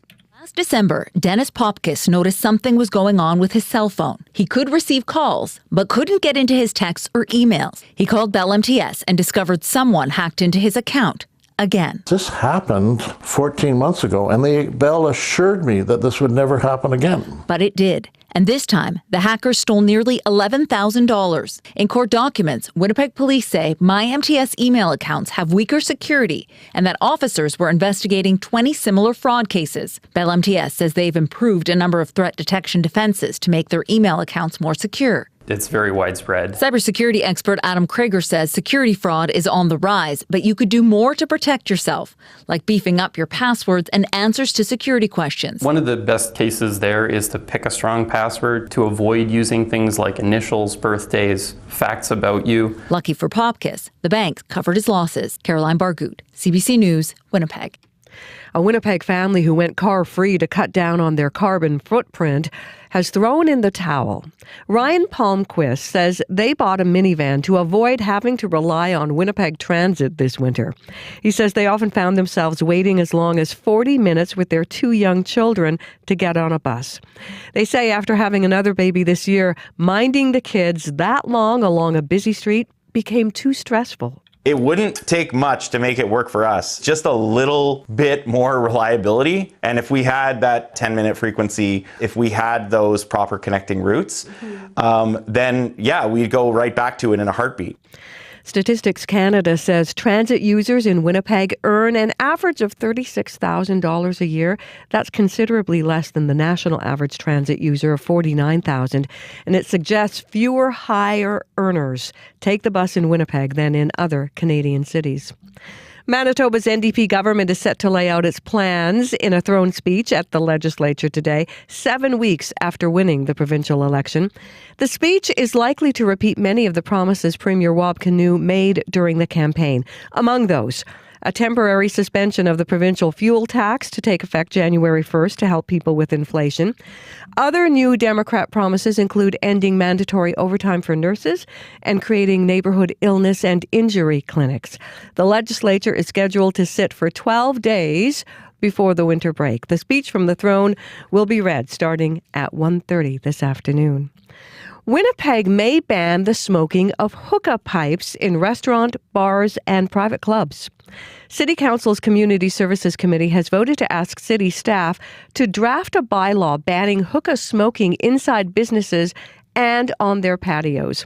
Councillor Evan Duncan points out Winnipeg banned tobacco smoking indoors 20 years ago. Both instances have to be revisited, and that, if we're putting forward a bylaw that encompasses all of these private businesses, then it'll be across the board. And this comes 10 months after another councillor, Cindy Gilroy, raised the idea of regulating hookah lounges. Finance Minister Chrystia Freeland will unveil her fall economic update later today. The focus will be on making housing more affordable while attempting to restrain spending. CBC Radio will carry live coverage of the fall economic statement starting at 3 Central Time this afternoon. There are reports Israel and Hamas are closer than ever to coming to terms on a deal that would see hostages released from Gaza and Palestinian prisoners released from Israel. Officials from the U.S. and Qatar are working as mediators, with the call for a temporary ceasefire in Gaza a key aspect of those talks. But while the Hamas leadership is saying an agreement is close, Israeli officials have hinted that may be premature. You can hear the latest national and international news coming up on World Report at 8. You could be hearing more coughing soon around you, as a new federal report shows this year's cold, flu, and COVID season is well underway. Countrywide data shows COVID levels are stable and flu may be ticking up, while RSV is already above expected levels for this time of year. Dr. Anne Wormsbecker says her advice for Canadian families is get vaccinated. So we're so fortunate to have vaccines against COVID-19 and influenza. And even now for older adults, there's a vaccine for RSV as well. So by getting vaccinated, you can offer some protection for yourself. Even if you get sick, you'll get a milder illness if you're vaccinated. The RSV shot was just approved this year for adults aged 60 and up. You can find more news updated throughout the day. Just head to cbc.ca/Manitoba. All right. Thank you, Heather Walls. You're welcome. Well, I think that last story kind of puts numbers and data to what a lot of people are talking about. A lot or of coughing experiencing around in your town. office. Yeah. Or a newsroom. Excuse me. You can't go home. You're not sick. We've outed you. You've been on TV for 2 hours. You're on the radio. Yeah. I'm feeling great. Good try, though. You know why I'm feeling Good try. great? Why? Look outside. Oh, it's a pretty morning, isn't A it? beautiful sunrise that's Pretty coming nice. up in exactly 14 minutes. Not a cloud in the sky in the downtown here. We are at the corner of Portage and Spence, Studio 15. It is just a beautiful looking morning. And we are hovering around a -3 in the downtown right now, Marcy. We'll get to a 0 today. The warm stuff from the past 10 days, it's pretty much done. A pair of zeros today and tomorrow for Winnipeg. And then the big turn Thursday, a daytime high of -9. So tomorrow night, we're going to go from 0 during the day. We're going to dip all the way down to -15, and then a -9 for Thursday, -6 on Friday, -3 on Saturday. So a couple of days of some colder temperatures for Winnipeg. Today, sunshine as mentioned, that high of 0, and some northwest winds becoming lighter this afternoon. A little bit breezy. My windows were rattling last night at 2 in the morning. It was really windy in my neck of the woods. And we're going to see, we are going to see wind today, Marcy, and we're experiencing it right now. I should mention this, the wind warning for Churchill and York. We're going to see gusts to 90. We're seeing gusts to 60 this morning already. But there's this winter storm that's moving in from Nunavut. And we had a winter storm warning yesterday, but today the wind warning. Some blowing snow is going to be brought with this system, and wind gusts to 90 by Tuesday afternoon this afternoon. So take care up there, folks, in Churchill, York regions. We'll bring it back down to southern Manitoba. Brandon, -5, sunshine and 0 today as well. Wind gusts to 40. Those will lighten up this afternoon. Those will be from the northwest as well by midday. Tonight down to a -6, and tomorrow a mix of sun and cloud and a high of -1 for Brandon. And Thompson, I didn't mention Thompson, -8 on the way to a -6 today. Tonight -15, and tomorrow temperature's going to stay there at -15. So a bit of Arctic air is moving into Manitoba. Quick temps for you right now, Marcy. We are -3 in Pinawa. We'll see a -1 today. Verdun, opposite side of the province, southwest corner, -6 on the way to a -2. We'll be a +1 in Steinbach today, where it's -4. And Dauphin Parkland, good morning to you folks, -6 right now, clear skies and a -2. That's what weather is looking like. Just a quick mention, you got this on just before 7:29. The traveling Transcona called us about the stalled semi on westbound Stradbrook. So right when you're coming off of Main Street, whether you're going northbound from the bridge onto Stradbrook or southbound from the other bridge, Queen Elizabeth Way, you get onto Stradbrook and it is one lane. That is going to be very congested because it gets very busy in there as cars make their way to Donald Street. So thank you for the call, traveling Transconian. She called us at 788-3093. That is the traffic and commuter line. All right. Thanks, Pat. Thank you. 22 minutes to 8 o'clock now. And next on the show, Winnipeg's River City Sound is performing an a cappella Christmas show in barbershop style. It's called a traditional Christmas, but the truth might be anything but traditional. Here's a bit of what they sound like. It's a rock and roll Christmas just like we used to know.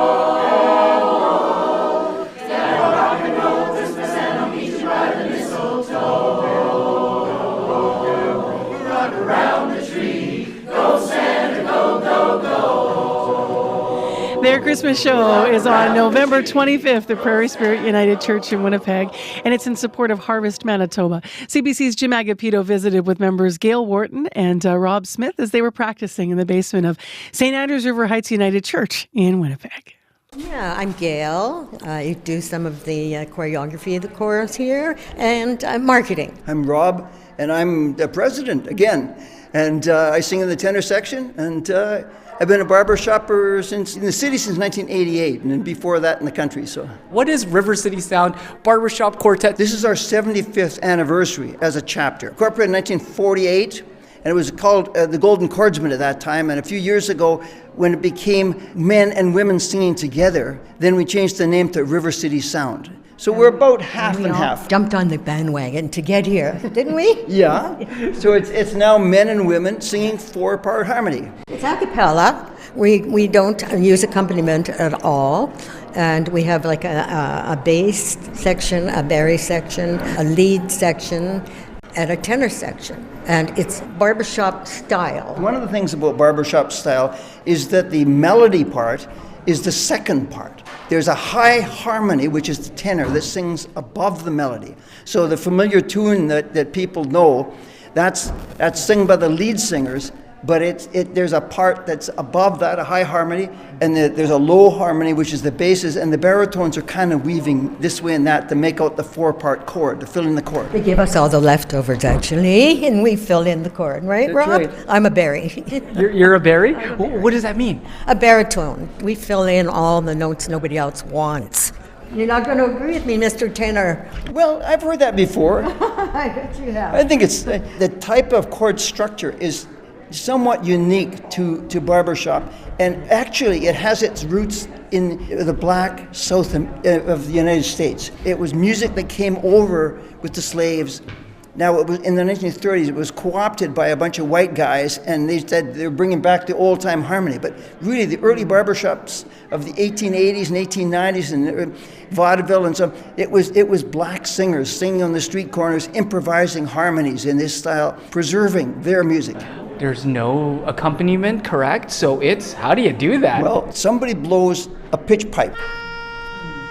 They blow the pitch of the particular number we're singing, and then we break out into a chord in the beginning of most. So it spreads into a chord. So the leads are usually often on that note, and the basses are an octave note lower, and the tenors are a third up, and the baritones are a fifth down. Then we go from there into the actual music. One of the things we do to assist members is we have learning tracks that are part predominant. So if I want to sing tenor, I can go onto our website and I can download the track that's the tenor part for the song that we're singing. And I usually burn them onto a CD and play them on my truck over and over and over until it's more or less burned in, even an old guy like me. Each of the parts is available on our website to assist in the learning. We've had about 16 new members in the last year. Yeah, in the last 12 months. It's amazing. After COVID, our numbers had diminished, but in the last year, so we've had about 16 new members, and a lot of them have got up to speed using these learning tracks. Then you have to be able to sing it together with the other 3 parts, and sometimes that's the tough transition. You're a baritone. Mm-hmm. How did you determine who sings what? Because I mean, when a new person comes in, our director will take them to a piano and try and help them with where their easy range is, and they can tell whether, I got a great big low, I should try bass or bari, or I have a high tenor voice, I'll probably be a lead or a tenor kind of thing. So they place them, but if they feel they want to try another harmony, they're welcome to move. How do you arrange for the songs? Well, the Barbershop Harmony Society, which is based now in Nashville, there's music available from there. We pay for the arrangements from them, and we buy from them learning tracks, or sometimes as individual barbershop arrangers, we pay them for their learning tracks to assist us in our learning. A lot of people think of the old kind of stuff, 4 guys with hats and the striped vest. I hope that's not what you were thinking. Well, that was what I was thinking when I originally just wait till you see us tonight. Okay. We're not like that. We've come a long way from that. There's still a few of the old songs around that people might sing, out by themselves, but there's a lot of new music that has been introduced, and it's challenging music. But of those number of new singers that have come on in the last number of months, a lot of them are strong musically. What does singing, do for you to be part of it? Oh, it's my life too. It's the other half of my life, other than my family. The harmony is so beautiful and singing it is even more beautiful to be able to be part of that, whether we're in a quartet, which I am at the moment, or the chorus. And I couldn't live without it. I'm telling you, it's just so much fun, and the people are fun. It's a good social night as well. The songs. Obviously, it's a Christmas concert, so what songs can we expect? I would love to see you here for our first number. Rock and roll Christmas. Yes, Rock and Roll Christmas. 1, 2, 3, 4. Rock, rock, rock, rock, rock, rock, rock, rock, rock, rock, rock, rock, rock, rock, rock. Rock and roll Christmas just like we used to know. Rock and roll Christmas and I'll meet you by the mistletoe. Around the tree, go Santa, go, go, go. Go, go, go. Chuck Berry record and a picture of Elvis too. Johnny be good. A pair of ice skates for my baby Peggy Sue. Phonograph player so I can rock and roll with you. CBC's Jim Agapito at a Christmas concert practice for River City Sound. So Traditional Christmas is the name of their concert. It happens on November 25th. So that is Saturday at Prairie Spirit United Church in Winnipeg. If you'd like to go, rivercitysound.ca.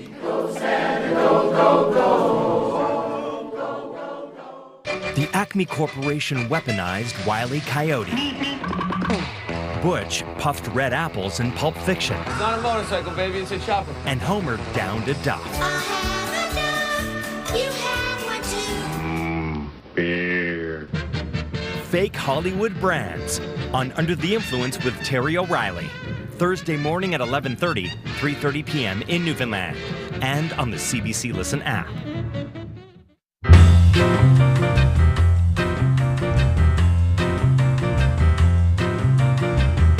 7:46 a.m. on 89.3 FM, 990 a.m. or on the app. It's -3. It's mainly clear in Winnipeg, and it might as well be Friday because we've got a bit of a Friday surprise for you. We're listening to the theme from CBC Radio's Laugh Out Loud, and you might be thinking, why? Weren't you playing that when you were giving us a chance to win tickets? Well, Pat Kanuga. Well, yes, we were. I am digging this groove, by the way, Marcy. So yesterday we gave away some tickets for CBC's airing, a recording, I should say, of Laugh Out Loud. It's happening tomorrow night at the Gas Station Theatre with host Ali Hassan.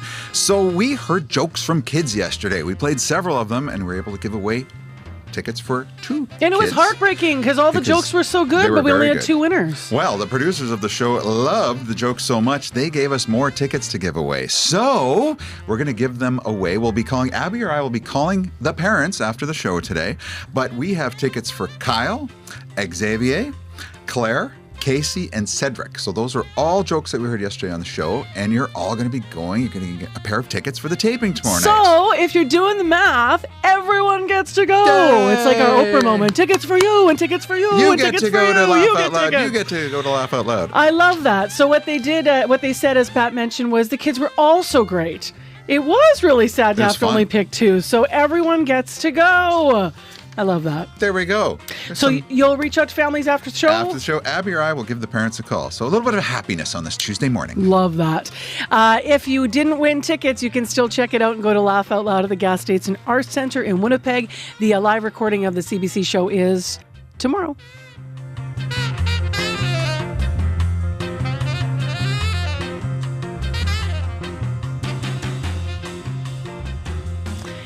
Wow. It is 12 minutes to 8 o'clock right now on 89.3 FM. And coming up on the show after 8 o'clock, we are going to be listening to what people have to say on an ongoing issue we've been discussing on the show. There's this upcoming vote to loosen zoning bylaws to help builders develop multifamily homes more easily. We are going to hear from Winnipeggers. We've heard from the mayor. We've heard from a councillor who's opposed to part of this. But what do you think? You're the ones in the neighborhoods that are dealing with the different development and infill that happens. So we went out to some of those neighborhoods to hear from people. So Winnipeggers who could be directly impacted by those changes, if they go through, hear what they have to say on all sides of the issues. Lots of perspectives out there. So we continue our conversation about infill in Winnipeg, and that is coming up after 8 o'clock.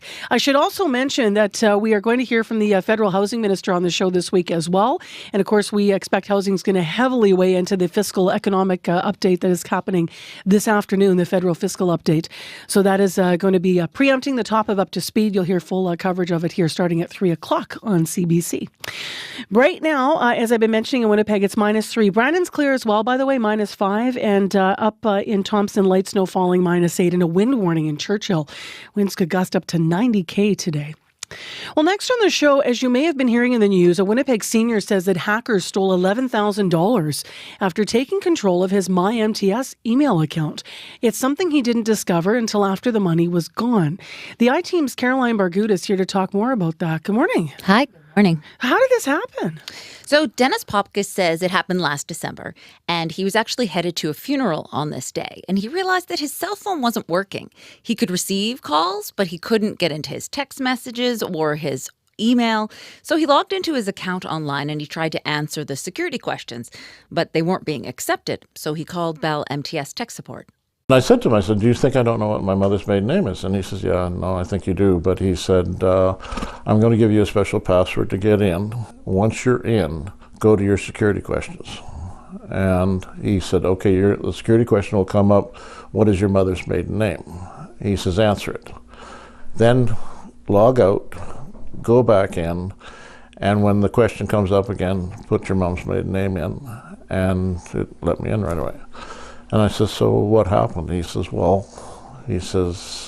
someone has gotten into your account ahead of you and changed your answers. And I said, what? That's right. Popkis later learned that he was actually a victim of SIM swapping. That's when someone claims that they lost their phone or they give some other excuse to get the phone companies to provide them a new SIM card. Now, once the hackers had a new SIM card, they were able to change the phone number on Popkis's account. So when they tried to get into his bank, for example, you know how you get the two-factor authentication? The text message went to their cell phone as opposed to his. How was someone able to get a new SIM card for his phone? It's a good question. Hackers in Edmonton actually were in his account, so they managed to bypass all the security and log into his account. And that's how they ordered a new SIM card online. Now, since the thieves were already logged in, they didn't have to prove their identity. Within a matter of weeks, they stole nearly $11,000 from the 76-year-old man. As a senior, you got no way to make that up. You know, like if it happened to you when you're in your 40s or 50s, well, it'll come out in the wash. But as you get older, losing $11,000 on a fixed income is hard. He says, thankfully, the banks actually covered his losses. Now, Popkis says someone previously hacked into his email in August 2021, and Bell MTS assured him that it would never happen again. But, of course, it did. What is Bell MTS saying? So Bell MTS says that email services, regardless of provider, can be hacked in a variety of ways. They said through phishing, social engineering, password reuse across accounts, or other methods, which often have no bearing on the email platform itself. As for this case, the spokesperson said Bell MTS was alerted to the suspected fraud last December. They conducted an investigation, and as a result, Bell MTS says it improved a number of threat detection defenses like password reset and email filtering protocols to help make customer and business email accounts more secure. Now, we wanted to know how many cases like this, suspected fraud, through MyMTS email accounts had occurred, but the company would not answer that question. What are police saying about it? So in the past 5 years, we know that Winnipeg Police Financial Crimes Unit investigated more than 5,000 fraud and cyber fraud cases. They wouldn't say how many of those cases involved victims whose financial accounts were accessed through MyMTS email accounts. But during their investigation into Popkis's case, detectives got court authorization to search bank records to try and figure out who stole his money. Now, in a sworn affidavit filed in court, one of the detectives wrote that, quote, MTS email accounts have weaker security features allowing suspects to easily compromise them, which leads to compromising bank accounts, cell phone accounts, and can lead to numerous other accounts people may hold. The detective also wrote that he is currently investigating more than 20 fraud files in which victims' MyMTS email accounts were the point of compromise. And he wrote that last December. So last December, he was investigating 20 fraud files. Now, cybersecurity expert Adam Krager says no matter what email service provider you use, you can take steps to better protect yourself, especially when it comes to answering security questions. What's your mother's maiden name? What school did you go to? So the answer to those security questions should actually not be the answer for you. They should be a complex passphrase. They should have the same characteristics, be very long and have special characters and numbers in them as well. So essentially what he's saying is, when it asks for your mother's maiden name, don't actually give your mother's maiden name or your high school or whatever personal information, because that could be found online in, say, an obituary or even on social media. Was anyone caught in Papakis's case? He says that he was told that 3 people were arrested in Edmonton, but he believes they're part of a larger organization. He doesn't know if the suspects told police about that group or if officers are still investigating. Thanks for coming in, Caroline. I think a lot of people are going to be checking accounts and passwords today. And changing them. Yeah, right? Exactly. Mother's maiden name. Okay, noted. Take care. Thank you. That's Caroline Bargut, a reporter with CBC Manitoba's I-Team. She will have more on the story tonight, by the way, on CBC News at 6. And if you have a story to share, please let us know. If you have been somebody that's been on the other end of the line, maybe you've been a victim of some type of a fraud, this or other, you can always connect with the I-Team if you have a tip for them. The tip line is confidential, and you can call 204-788-3744. You can also directly email the I-Team. It is the letter I, team, at cbc.ca. Love the thrill of a real mystery? Then you'll love the podcasts available from CBC, like Brainwashed. Their objective was to wipe my memory. Evil by Design. Peter Nygaard is the most prolific sexual offender to date. Uncover, Escaping NXIVM. What is mind control? How is it possible that someone could control someone else's mind? And Someone Knows Something. There was a scream and they found my dad. Listen to critically acclaimed true crime podcasts from CBC. Available now on CBC Listen or wherever you get your podcasts. Well, just ahead of headlines, I want to mention a couple things that are coming up that we're hoping you'll circle the calendars this morning and make a date with us. Next Friday, a week from this Friday, we are going to make the season kind. It's our day in support of Harvest Manitoba, broadcasting all across our shows here at CBC Manitoba. We're just finalizing the live groups and musicians who'll be with us for the day as we celebrate the season, and also as we come together to lean into what's happening in terms of hunger in Manitoba and try to support food banks and programs that work with people. So that's December 1st. This Friday, I'm hoping you can join me at the 26th annual Light Wild Blueberry Pancake Breakfast. So excited. I get to MC this year. I'm really, really looking forward to it. It's at the Ukrainian Labor Temple. Pancake breakfast from 8 to 11 a.m. And again, performers, and also we'll learn how Light, local investment toward employment, is lifting people into jobs and giving them experience in community to start on their path toward employment. So the 26th annual Wild Blueberry Breakfast is Friday, this Friday, November 24th. So hopefully we'll see you at the Ukrainian Labor Temple. Starts at 8. Right now, 3 minutes exactly to 8 o'clock. Heather Wells is in with our headlines. Good morning. Well, a Winnipeg family who went car-free to cut down on their carbon footprint has thrown in the towel. Ryan Palmquist says they often found themselves waiting as long as 40 minutes with their 2 young children for a bus. They say minding the kids that long on a busy street became too stressful, so they bought a minivan. And the Manitoba legislature gets back to business today. Lieutenant Governor Anita Neville will read the first speech from the throne for the new NDP government. That speech begins around 1:30 this afternoon. I'll be back with more Manitoba news at 8:30. Thank you, Heather. You're welcome. So you may still have an issue in traffic this morning on your commute. A stalled semi-westbound Stradbrook when you turn off a main street right there. It had been down to 1 lane and traffic had been slow heading onto Donald. That may be improved. I see Pat running, so something's being updated in traffic. I'm running. Drew just gave me a call. Westbound South Perimeter left turn lane to go to St. Anne's, south on St. Anne's Road. There is a car with a flat tire there, and that is just blocking that leftbound lane, so it could slow you down a little bit there. Just be aware of that. So that is the South Perimeter and westbound. Thanks for the call, Drew. 788-3093 is the traffic and commuter line. Thanks, Pat. Thank you. Wind warning for Churchill, York today. Strong winds up to 90 km this afternoon. Here in southern Manitoba, clear, sunny, a high of 0 in Winnipeg today. And it's mainly clear right now with a nice sky downtown. And -3 is our current temperature. If you need us, just a reminder once again, 788-3093. After 8 o'clock on the show, with an upcoming vote on Thursday to potentially loosen zoning bylaws in the city that would help builders develop multifamily homes more easily in more parts of the city, we're going to ask Winnipeggers who could be directly impacted by those changes what they think moving forward. Is infill the way forward? And if so, what parameters would you like to see on it out there? That's all coming up on the show after 8. You can also call us on it, 788-3205. on Q with Tom Power. I got my Courvoisier here.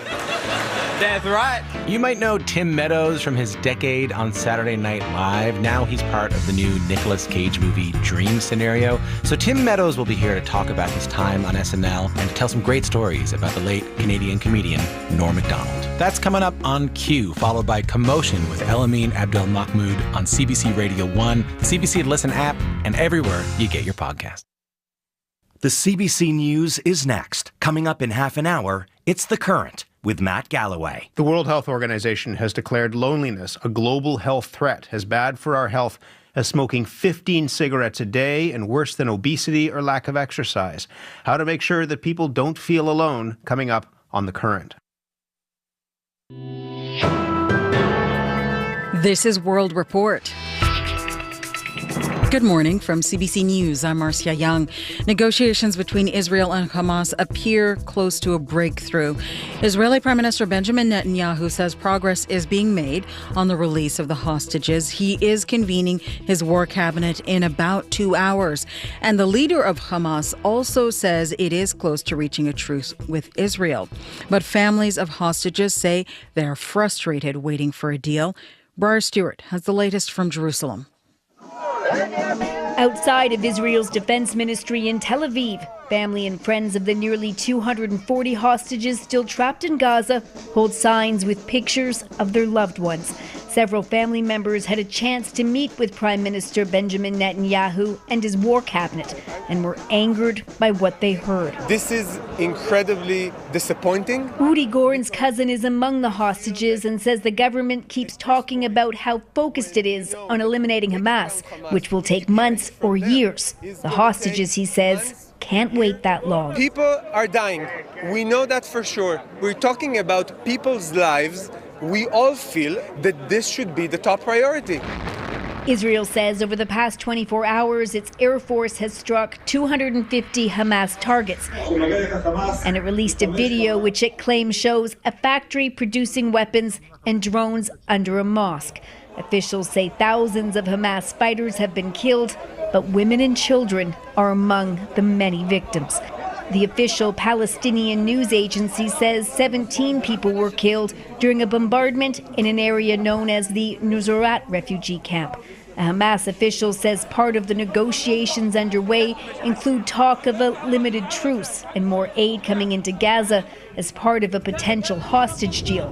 But Israeli officials have consistently said there will be no ceasefire until all of the hostages are released. Briar Stewart, CBC News, Jerusalem. Lebanon's prime minister is condemning Israeli airstrikes in southern Lebanon. The Israel Defense Forces says its fighter jets struck 3 armed Hezbollah cells near the border. It says this is a response to Hezbollah firing mortar shells at a military post in northern Israel. Lebanese state media is reporting 2 journalists and 1 other person have been killed in those strikes. At a separate location, 4 other people were killed while traveling in a vehicle.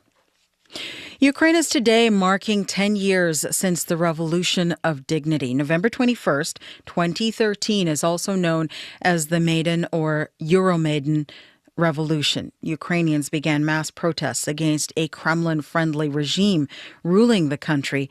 Today, dignitaries are making surprise visits to the capital. They're rallying behind the country still at war. The CBC's Abby Kodasan reports. Germany's defense minister Boris Pistorius arrived in the Ukrainian capital by train in an unannounced visit. His ministry says the trip is all about reaffirming Berlin's support for Kyiv. Germany is the second largest military donor to Kyiv, only behind the United States. Just earlier this month, Berlin announced the delivery of 2 more Iris-T air defense systems. We're seeing across sort of the alliance of supporters of Ukraine a scramble to boost Ukraine's defenses. Rafael Loss is with the European Council on Foreign Relations and says the winter months ahead will be difficult. Many expect that Russia again will target primarily Ukraine's energy infrastructure for heating, for electricity, to essentially mount a terror bombing campaign against Ukraine's civil sector. Ukraine's President Volodymyr Zelensky recently said the world's attention was divided in recent weeks, alluding to the Middle East. But European officials are trying to show their support for Kyiv remains unwavering. 10 years after the start of the pro-European demonstrations in Ukraine, which brought down then Kremlin-friendly President Viktor Yanukovych for refusing to sign an agreement meant to tighten relations with the continent. Abby Kualdasin, CBC News, Berlin. Some positive news from Statistics Canada this hour. Canada's overall inflation rate continues to slow, falling to its lowest level in 4 months. The Consumer Price Index came in at 3.1% in October. That is down from 3.8% the month before. The CBC senior business correspondent Peter Armstrong has the latest. This is another big deceleration, but before anybody drags out the mission accomplished banners, this drop from 3.8% last month to 3.1% now has largely been driven by a fall in gasoline prices, something you can't guarantee will replicate in the months going forward. And there are still some quite sticky components. Food, for example, grocery prices are up 5.4%. That's down considerably from last month, but still way too high for anyone's comfort. So if you zoom out, though, you see that surge in inflation that is now quite clearly coming back down to earth. Price growth peaked last summer at 8.1%, and it's fallen fairly steadily since then. There was that one reacceleration in August, but for the most part, it's moving in one direction, and it's now quite firmly knocking on the door of the Bank of Canada's target window. Remember, though, that target range is 1 to 3%, but the actual target itself is the midpoint of that range, 2%, and getting all the way back down there, that is going to take some time. Peter Armstrong, CBC News, Ottawa. Defense experts will be watching today's fall economic statement carefully. Last week, Defense Minister Bill Blair spoke to a security audience in Halifax. He said the Liberal government knows it needs to invest more in defense. As Murray Brewster reports today, we will learn how much money is set aside for defense in the mini budget. There's no way that you can take almost $1 billion out of the defense budget and not have an impact. So this is something that we're wrestling with now. The country's top military commander, General Wayne Eyre, at the end of September. The results of the wrestling match he spoke about could very well become apparent today with the release of the fall economic update. Contrast the chief of the defense staff with Defense Minister Bill Blair last weekend at the Halifax International Forum. Investments are needed and will occur. Problem is, budget estimates released ahead of the economic statement show DND will face a cut of more than $200 million this year in the government's overall drive to reduce spending by $500 million before the next fiscal year. So, what can we expect to see? We said that we're going to bring forward a new defense policy update. We've been working through that.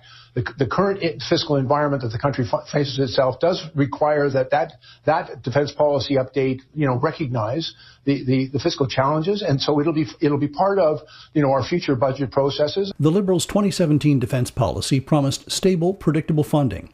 Back then, it projected a defense budget of $29.8 billion this year.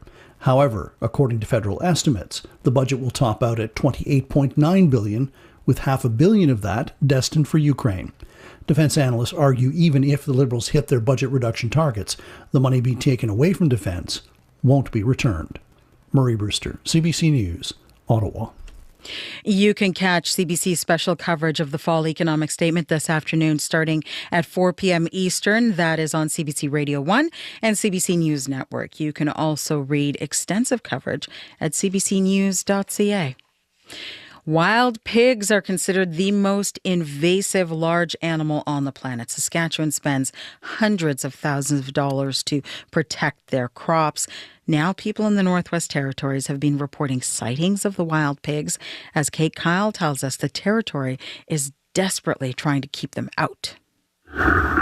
Weighing hundreds of pounds, covered with thick hair, they destroy nearly everything in their path. Wildlife officials in the Northwest Territories are calling on residents to keep their eyes peeled for wild pigs. There really are an ecological train wreck. 2 potential sightings in the NWT since June. Rob Gao is a wildlife manager with the territorial government. They destroy habitat, bring in parasites and diseases. Ryan Brook is a professor at the University of Saskatchewan. They cover an area of a little over 1 million square kilometers. Brook says this so-called super pig breeds quickly. In Saskatchewan, we were way too slow and way too little effort. We've missed that, and now they're here to stay. Brook says wild pigs in the NWT could spread disease to threatened species like caribou. You cannot barbecue your way out of a wild pig problem. Brook says open season hunting pushes pigs further into new habitat. He says larger predators like wolves and bears could help the NWT. Even more key is a solid response plan and aggressive ways to detect and remove them. Kate Kyle, CBC News, Yellowknife. And that is the latest national and international news from World Report. News anytime at cbcnews.ca. I'm Marcia Young.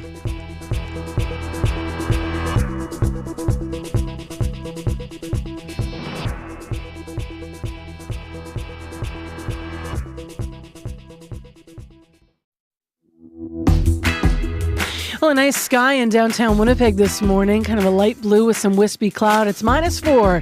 Good morning, everyone. You're listening to Information Radio. I'm Marcy Marcusa. This is CBC. You're on 89.3 FM, 990 AM, or on the CBC Listen app this morning. It is 8:10 a.m. and this half hour on the show, we're getting closer to the vote. Thursday, Winnipeg City Council votes on whether or not to loosen zoning bylaws in the city, bylaws that would allow developers to build fourplexes more easily. This is all about accessing federal funding. And so we heard from the mayor on this. We heard from the one councillor who was a dissenting voice on Executive Policy Committee, not entirely to infill, but Councillor Brian Mays had some concerns around this. Now it's your turn. This half hour, we're going to hear from Winnipeggers in some different neighborhoods in the city how you feel about infill housing coming up.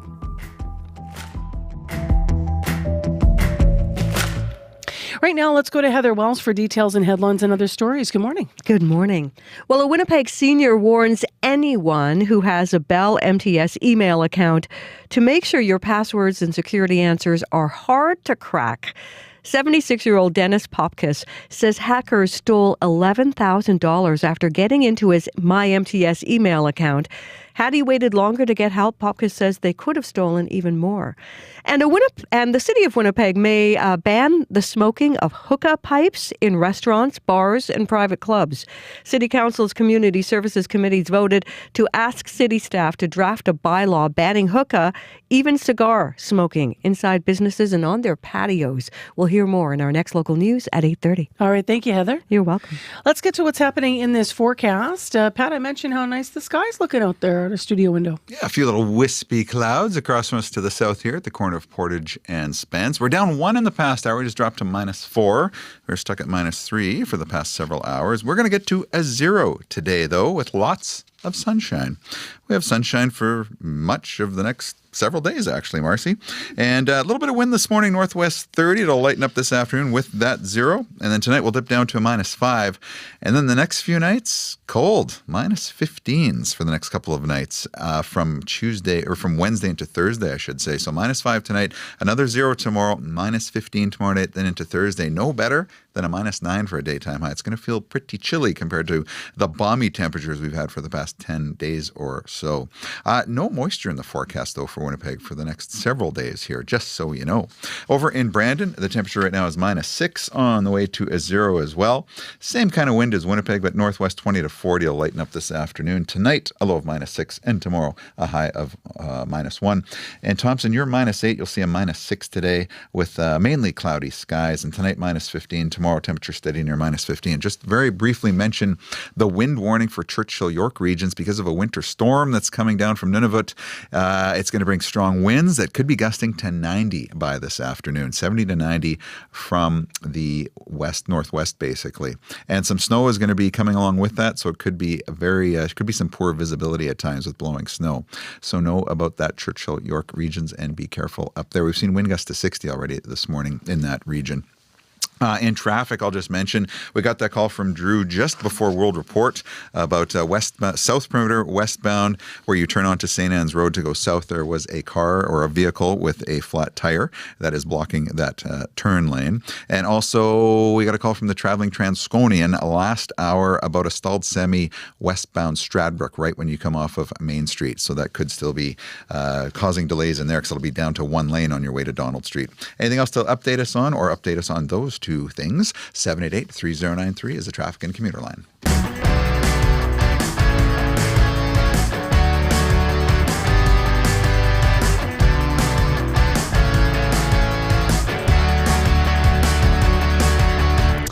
Well, as we've been mentioning, the architectural look of Winnipeg could change sooner than we think. This Thursday, City Council will vote on whether or not to allow builders to construct fourplexes more easily. The structures could be built up to a height of 4 stories with zoning rules, which would have to be changed. Proposed legislation changes here. It would apply to new builds within 800 meters of frequent transit routes. Now, changing the bylaws is the only way, the mayor says, that the city can access $192 million from the federal government's Housing Accelerator Fund. Mayor Scott Gillingham's Executive Policy Committee voted 5-1 last week to make the amendment.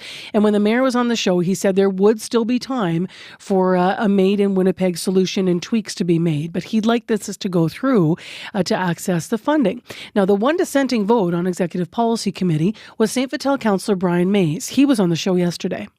My concern was we don't have some of those specifics in the resolution yet. We'd say, there'll be lot size limits for the fourplexes, but we don't know how big a lot size. Edmonton was able to specify that. So we're still working. We'll keep working till the vote on Thursday, but I just don't think we've got the specifics nailed down yet. St. Vital Councillor Brian Mays. And to be clear, when he was on the show, he said he's not anti-infill, so to speak, but he does have some concerns about what should be in place before this goes through. Now, not all residents in Councillor Mays' constituency share the same concerns. Yesterday, CBC's Jim Agapito went out to speak to people in Winnipeg about how they feel about the future of the city, what we're building, how we're going to grow. Winnipegger M. Curry spoke to Jim about why she welcomes this. So we live in an infill house. So this was originally a lot with one house, and it was subdivided and 2 duplexes were built here. We love the area. This was the only way that we were going to be able to afford to get into the area. And it was only after moving in we learned from the various neighborhood groups that people did not really like the infill houses. They don't like the lot splitting, and they're quite adamant that it's harming the neighborhood. Now, can you tell us what neighborhood you're in? Yeah, it's Old St. Vital. Well, we love it. This is actually one of the neighborhoods I grew up in. My parents live 1 street over from us, so it allows us for the kids to be close to the grandparents. It allows us to be close if they need any help. The schools are great. It's super convenient. It's super walkable, so we absolutely love it here. The issue seems to be that people feel that the housing styles and the density, it's changing the face of the neighborhood, essentially. A lot of people look at renters as short-term. They don't care about the neighborhood. You know, it's just a lot of comments like that, and a lot about they don't like the look of the infill houses. They're 2 stories, where a lot of these houses are 1 stories or like story and a half. So the houses do look different than a lot of the other houses here, but it's been great for us, and we don't want to live anywhere else. It's really a sensitive issue for me because we pay a lot to live here. We wouldn't be able to afford to actually buy a home here. A lot of the houses are only 2-bedroom homes, or there's that bedroom in the basement, which just isn't ideal for raising a family. I don't think there's anything wrong with making more density in this neighborhood. I think because these are new rentals, the renters are good quality renters. We plan on being here a long time. Our neighbors plan on being here a long time. The idea that renters aren't good people or we don't care about the neighborhood is just completely false, and it really bothers me. That was CBC's Jim Agapito speaking to St. Vital resident M. Curry, who, as you heard, lives in an infill home. Now, what's interesting about this whole conversation is, yes, we're talking about it now, the need, the change. We see infill, the rules, the money. But we've been talking about this for a long time in Winnipeg. A decade ago, we did a series on infill housing. And at the time, there was a specific architect who was doing a lot of work in Winnipeg around the Fort Rouge neighborhood. And I remember going out and talking to people then about what their fears were. And they were very similar similar to what we're hearing now, density and such. How would it change the character of the neighborhood? So we wanted to revisit a bit of that and see where things were at. So we spoke this week to Fort Rouge resident Michael Dudley when new infill builds were happening in his community 10 years ago.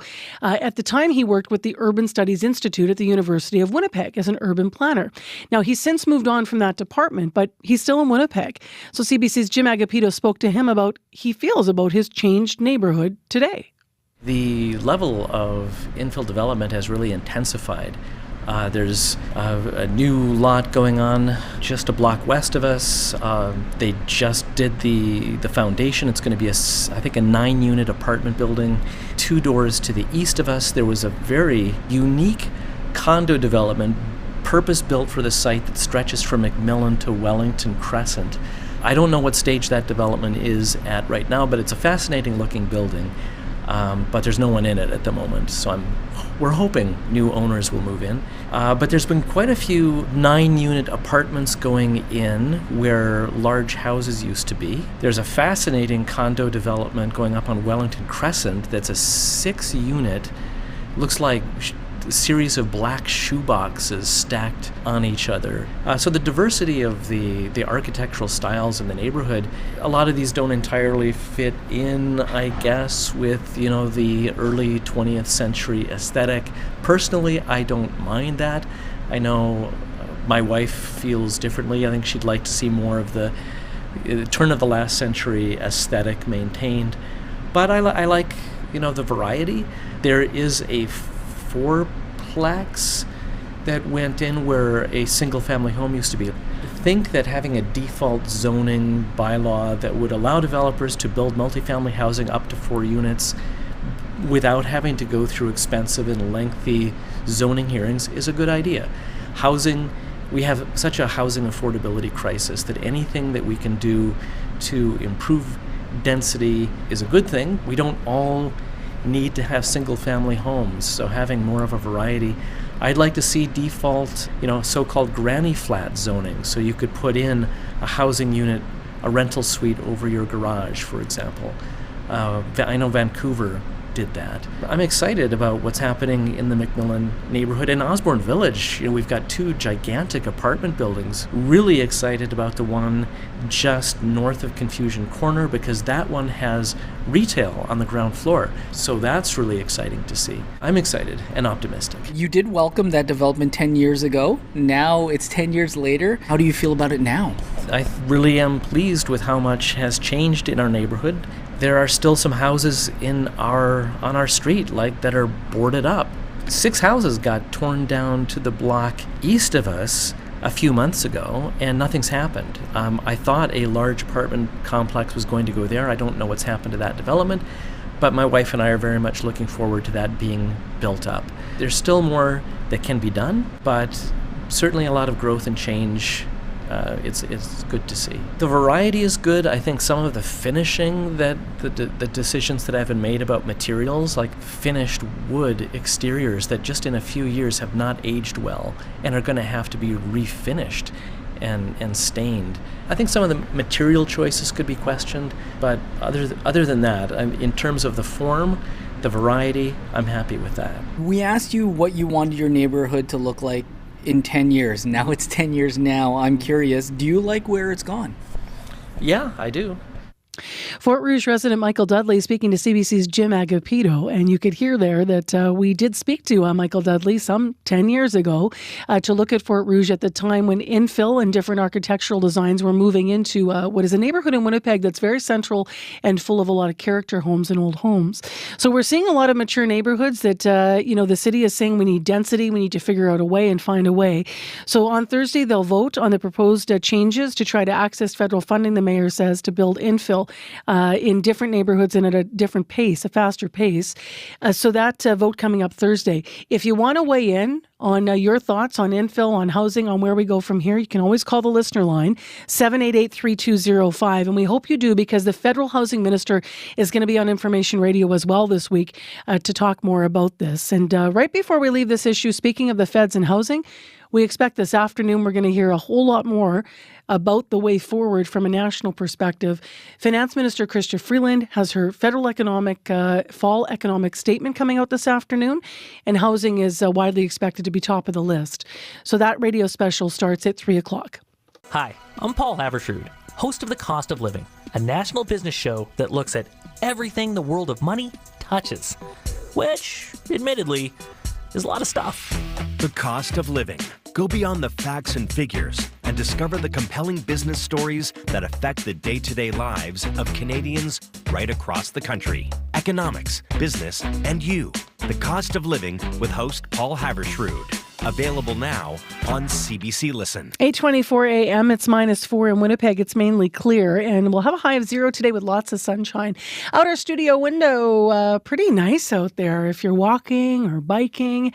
And earlier this morning, we talked to a woman who has been biking with a very specific mission in mind. Her name is Sarah Gravel McKenzie. She started a 55-plus biking group specifically for women earlier this year called Cycling with Sarah. But now that the season has passed, she's looking to the winter months ahead, and she's come up with a fabulous plan and some partners that are going to keep this connection for the women going. So here's part of our discussion from earlier this morning. Good morning, Marcy. Nice to be here. Oh, nice to have you in studio. I love your shirt. Oh, thank you. It makes me happy. It says Cycling with Sarah with the bright pink and flowers. Yeah. That'll brighten up the winter months. It's a happy shirt. What's the level of interest now? I know you've been on the show a number of times talking about Cycling with Sarah, but how has it grown since you first started to motivate people to get out and cycle? It's really grown so rapidly, much more than I thought it would. At the beginning, I was like, oh, is there going to be a lot of interest? And it just took off. And I think there was just such a huge number of women out there that were looking for something to belong to and to connect with and to get outside and be active together. And so by the end of the summer, we had over 55 women cycle with us. And we had a wait list to get on to cycle. So it was phenomenal. Yeah. So this idea to take this further into the winter months, can you elaborate on what you were thinking around that? Well, what happened is our season was ending. A lot of us were feeling sad about, well, we're not going to see each other till next May.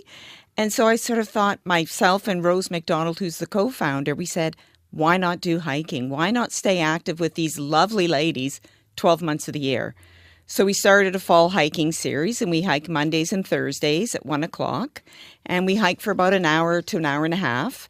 And then when winter comes, we've partnered up with the Winnipeg Trails Association, and they're going to help us set up some skiing clinics. So we'll go out a couple of times a month with them, and they bring the skis and the instructors. So that's going to be great. And we've partnered up with the RM of East St. Paul, and we'll have access to their snowshoes. So they'll be hiking, tobogganing, snowshoeing, skiing, and twice a week we'll get outside together. So I should be clear here. When I was cycling won't necessarily continue. You're not doing a winter bike circuit, but the winter activities with this group and inviting women will continue. Right. And what we're going to try and do is set up a day to take out of rentals of fat bikes. Oh, fun. And then we thought also maybe ice bikes. Try that too. So what does it do for yourself, but also for the women in the group? What does that connection mean? As you said, you kind of had that moment where you thought, oh, we won't have a reason to stay connected. We might not see each other. What does it mean to your life? I mean, it's huge. Before doing this group, I did everything sort of a solitary bike ride and that. And now that I've made all these wonderful connections with women, for me as well as for all of them, we just talk about how we look forward to being together. And I think the theme that really developed through cycling it wasn't just a social connection, it was the mental health piece. That everybody just felt so uplifted by being together and being women of the same age group. We've all had similar experiences and we could relate to it, whether it was a loss of a parent or a loss of a spouse, right?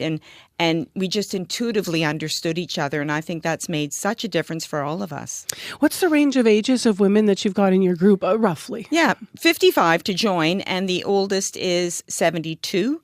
I'll be 70 this year, so I'm like almost the oldest there, but and we're all pretty active, right? We're all out there and we're giving it our best and trying new things and What is it something now that you've kind of done this and it's working and now you're going to go through the winter that you see sort of becoming a long-term thing in your life and in Winnipeg? I do. I think it's going to keep growing, and that's certainly the goal that both Rose and I have. We want it to be, this is the first year and it's been a phenomenal year, but I want it to have sustainability, and I think that's where the partnerships come in with Winnipeg Trails and the RM of East St. Paul. Manitoba Parks are hosting some activities this winter for us. So I think when you have partnerships, you sort of ensure that the life of this program will keep going, whether, I'm around to keep doing it, but that's also the reality, right? I just want it, everyone's going to keep aging, and I want people to keep having a place to come to. Get out there and be together.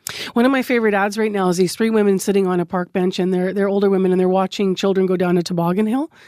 My husband was telling me about that one. It reminds me when you were talking about your group, the one woman goes out and she orders a seat cushion or something, and then they all get on sleds and they do it themselves, and they slowly go down the hill in these toboggans, and they're laughing like they're 5. Exactly. It's we beautiful. Went tobogganing a couple of weeks ago, and it was so much fun, and it was laughing like you were 5 again. Love that. Yeah. Where can people find more information? And can you have room for more people if they want to join? Absolutely. You can get a hold of us at cyclingwithsarah@gmail.com or on Instagram, Cycling with Sarah. And for the skiing things with the Winnipeg Trails Association, winterpeg.org. We're doing an information session on December 2nd. So I invite everybody to come out. So just go to winterpeg.org and RSVP that you're coming. Sarah Gravel-Mackenzie, 55-plus biker, founder of Cycling with Sarah, going to keep it rolling through the winter months. So once again, cyclingwithsarah@gmail.com. December 2nd coming up. They have an open house where they'll be talking about all of this. Winterpeg.org for more information on the skiing. You're listening to CBC's 89.3 FM and Information Radio, and your news is next. This is CBC News. Good morning. I'm Heather Wells in Winnipeg. At 8:30, it's partly cloudy, a little breezy. It's -4 right now. And we are starting to feel the reality of the month we're in. A lot cooler today, a high of just 0 under the sun. The annual inflation rate slowed to 3.1% in October. That is down from September's 3.8%. Statistics Canada this morning reports gas prices fell 7.8% from a year ago. Grocery prices are continuing to rise, though, faster than overall inflation. Grocery prices were up 5.4% in October, compared with an increase of 5.8% in September. A Winnipeg senior warns anyone with a Bell MTS email account to make sure their passwords and security answers are hard to crack. 76-year-old Dennis Popkis says hackers stole $11,000 after getting into his MyMTS email account. Had he waited longer to get help, Popkis says they would have stolen more. If you got an online account, look at it. If you can't get into that account, don't wait for the grandson to help you fix it on the weekend. Phone tech support, they're there to help you to figure it out. Bell MTS says it has improved a number of threat detection defenses to make their email accounts more secure. A Winnipeg couple who gave up their vehicle in the summer of 2022 are throwing in the towel on their car-free lifestyle. They say problems with Winnipeg Transit have been the biggest obstacle to their plans to reduce their carbon footprint. CBC's Emily Brass now with their story. Ryan Palmquist and Megan Waters gave up their family vehicle a little over a year ago. We want to do our part to reduce greenhouse gas emissions. But as the days grew colder this fall, they decided they couldn't handle another winter relying on Winnipeg Transit. It was dicey in that the bus would often come late or not at all sometimes, and we're standing there, 40 minutes sometimes with our 2 kids at the side of the road. They say the long waits made their young kids restless, dashing around icy sidewalks next to a 60-kilometer-an-hour road. Palmquist says they might have waited in a bus shelter, but they're often occupied by homeless people. There's meth pipes, there's broken beer bottles. The family says they feel privileged to afford a minivan. Statistics Canada says Winnipeg Transit users are considerably poorer than the national average, suggesting fewer higher-income earners take the bus here than in other parts of Canada. The city says it's spending millions to improve service over the next 2 years. Emily Brass, CBC News, Winnipeg. Manitoba's NDP government is set to lay out its plans in a throne speech at the legislature this afternoon, 7 weeks after winning the provincial election. The speech is likely to repeat many of the promises Premier Rob Canoe made during the campaign. Among those, a temporary suspension of the provincial fuel tax taking effect January 1st to help people deal with inflation. Other New Democrat promises include ending mandatory overtime for nurses and creating neighborhood illness and injury clinics. The legislature is scheduled to sit for 12 days before the winter break. The speech from the throne will be read starting at 1:30 this afternoon. Hookah pipes inside Winnipeg businesses could go the way of cigarettes and vaping. The city may ban the smoking of hookah pipes in restaurants, bars, and private clubs. City Council's Community Services Committee has voted to ask city staff to draft a bylaw banning hookah smoking inside businesses and on their patios. Councillor Evan Duncan says smoking any substance indoors is a health hazard, whether it's hookah or cigars. He says any new ban may also include cigar lounges, which are permitted by the province. Both instances have to be revisited, and that, if we're putting forward a bylaw that encompasses all of these private businesses, then it'll be across the board. Duncan's motion comes 10 months after another councillor, Cindy Gilroy, raised the idea of regulating hookah lounges. It now moves on to EPC and then to City Council as a whole. A Winnipeg councillor, Evan Duncan, wants to see if the city can acquire the power to protect trees growing on private property. Duncan, in the city's Community Services Committee, has moved a motion to see if changes to provincial legislation can grant the city additional powers. Right now, the city can only protect healthy trees from being cut down on boulevards and in parks. You can find more news updated throughout the day. Just head to cbc.ca/Manitoba. You can also check out the CBC News app. Heather, great to have you back this morning with us. Thank you. Thank you. Heather Wells in our news center this morning, news department. So thank you to Heather Wells and Joni Nicolo who are out there, to our live team, Travis Peterson, as well as Abby Adiyemi and Pat Kanuga, to our hardworking associate producers and our leaders in our unit, who are Nellie Gonzalez and Leif Larson. Thank you guys for the show today and always, and for your work on all the shows. Anything left we should tell people before we're off the air here, Pat? One little traffic note. Now, this might not be an issue anymore, but we got a call from Jen just before the news, and there was 2 cars that were stopped. St. James Bridge, but where you go off to turn to get east onto Portage. There are 2 cars stopped there where they're the fender bender or something. Hopefully they're gone now, but not the best place to stop. So thank you for the call, Jen. In weather, pair of zeros today and tomorrow, lots of sunshine, and then we'll say clear and cold for Thursday and Friday with a -9, -6. -3 on Saturday, and then into next week, Sunday, Monday, a -7 and a -8. So no deep freeze, but a little bit colder than we've been experiencing the past couple of weeks for the most part. So once again, we're -4 in the downtown. Enjoy your Tuesday, everyone. All right, thanks, Pat. Thank you. So just a reminder, on Friday, I'd mentioned this earlier in the show, but the annual Light Wild Blueberry Pancake Breakfast is happening at the Ukrainian Labor Temple. So it's from 8 until 11 a.m. I happen to be emceeing this year. I'm pretty excited about it. I love that event. The Labor Temple, by the way, in Winnipeg is at 591 Pritchard Avenue, in case you haven't been there before. 591 Pritchard. So maybe we'll see you out there. And Light is local investment toward employment that helps people out as they're trying to get on the job ladder toward working. So that is Friday morning. Tomorrow morning on our medical column, if you've ever had an earache, you know that it can be very painful. It often triggers a visit to the doctor, especially if you're taking the kids maybe. But our house doctor, our medical columnist Rod Bardwaj, says he can help keep you out of the waiting room. We'll find out why. Talk to you then.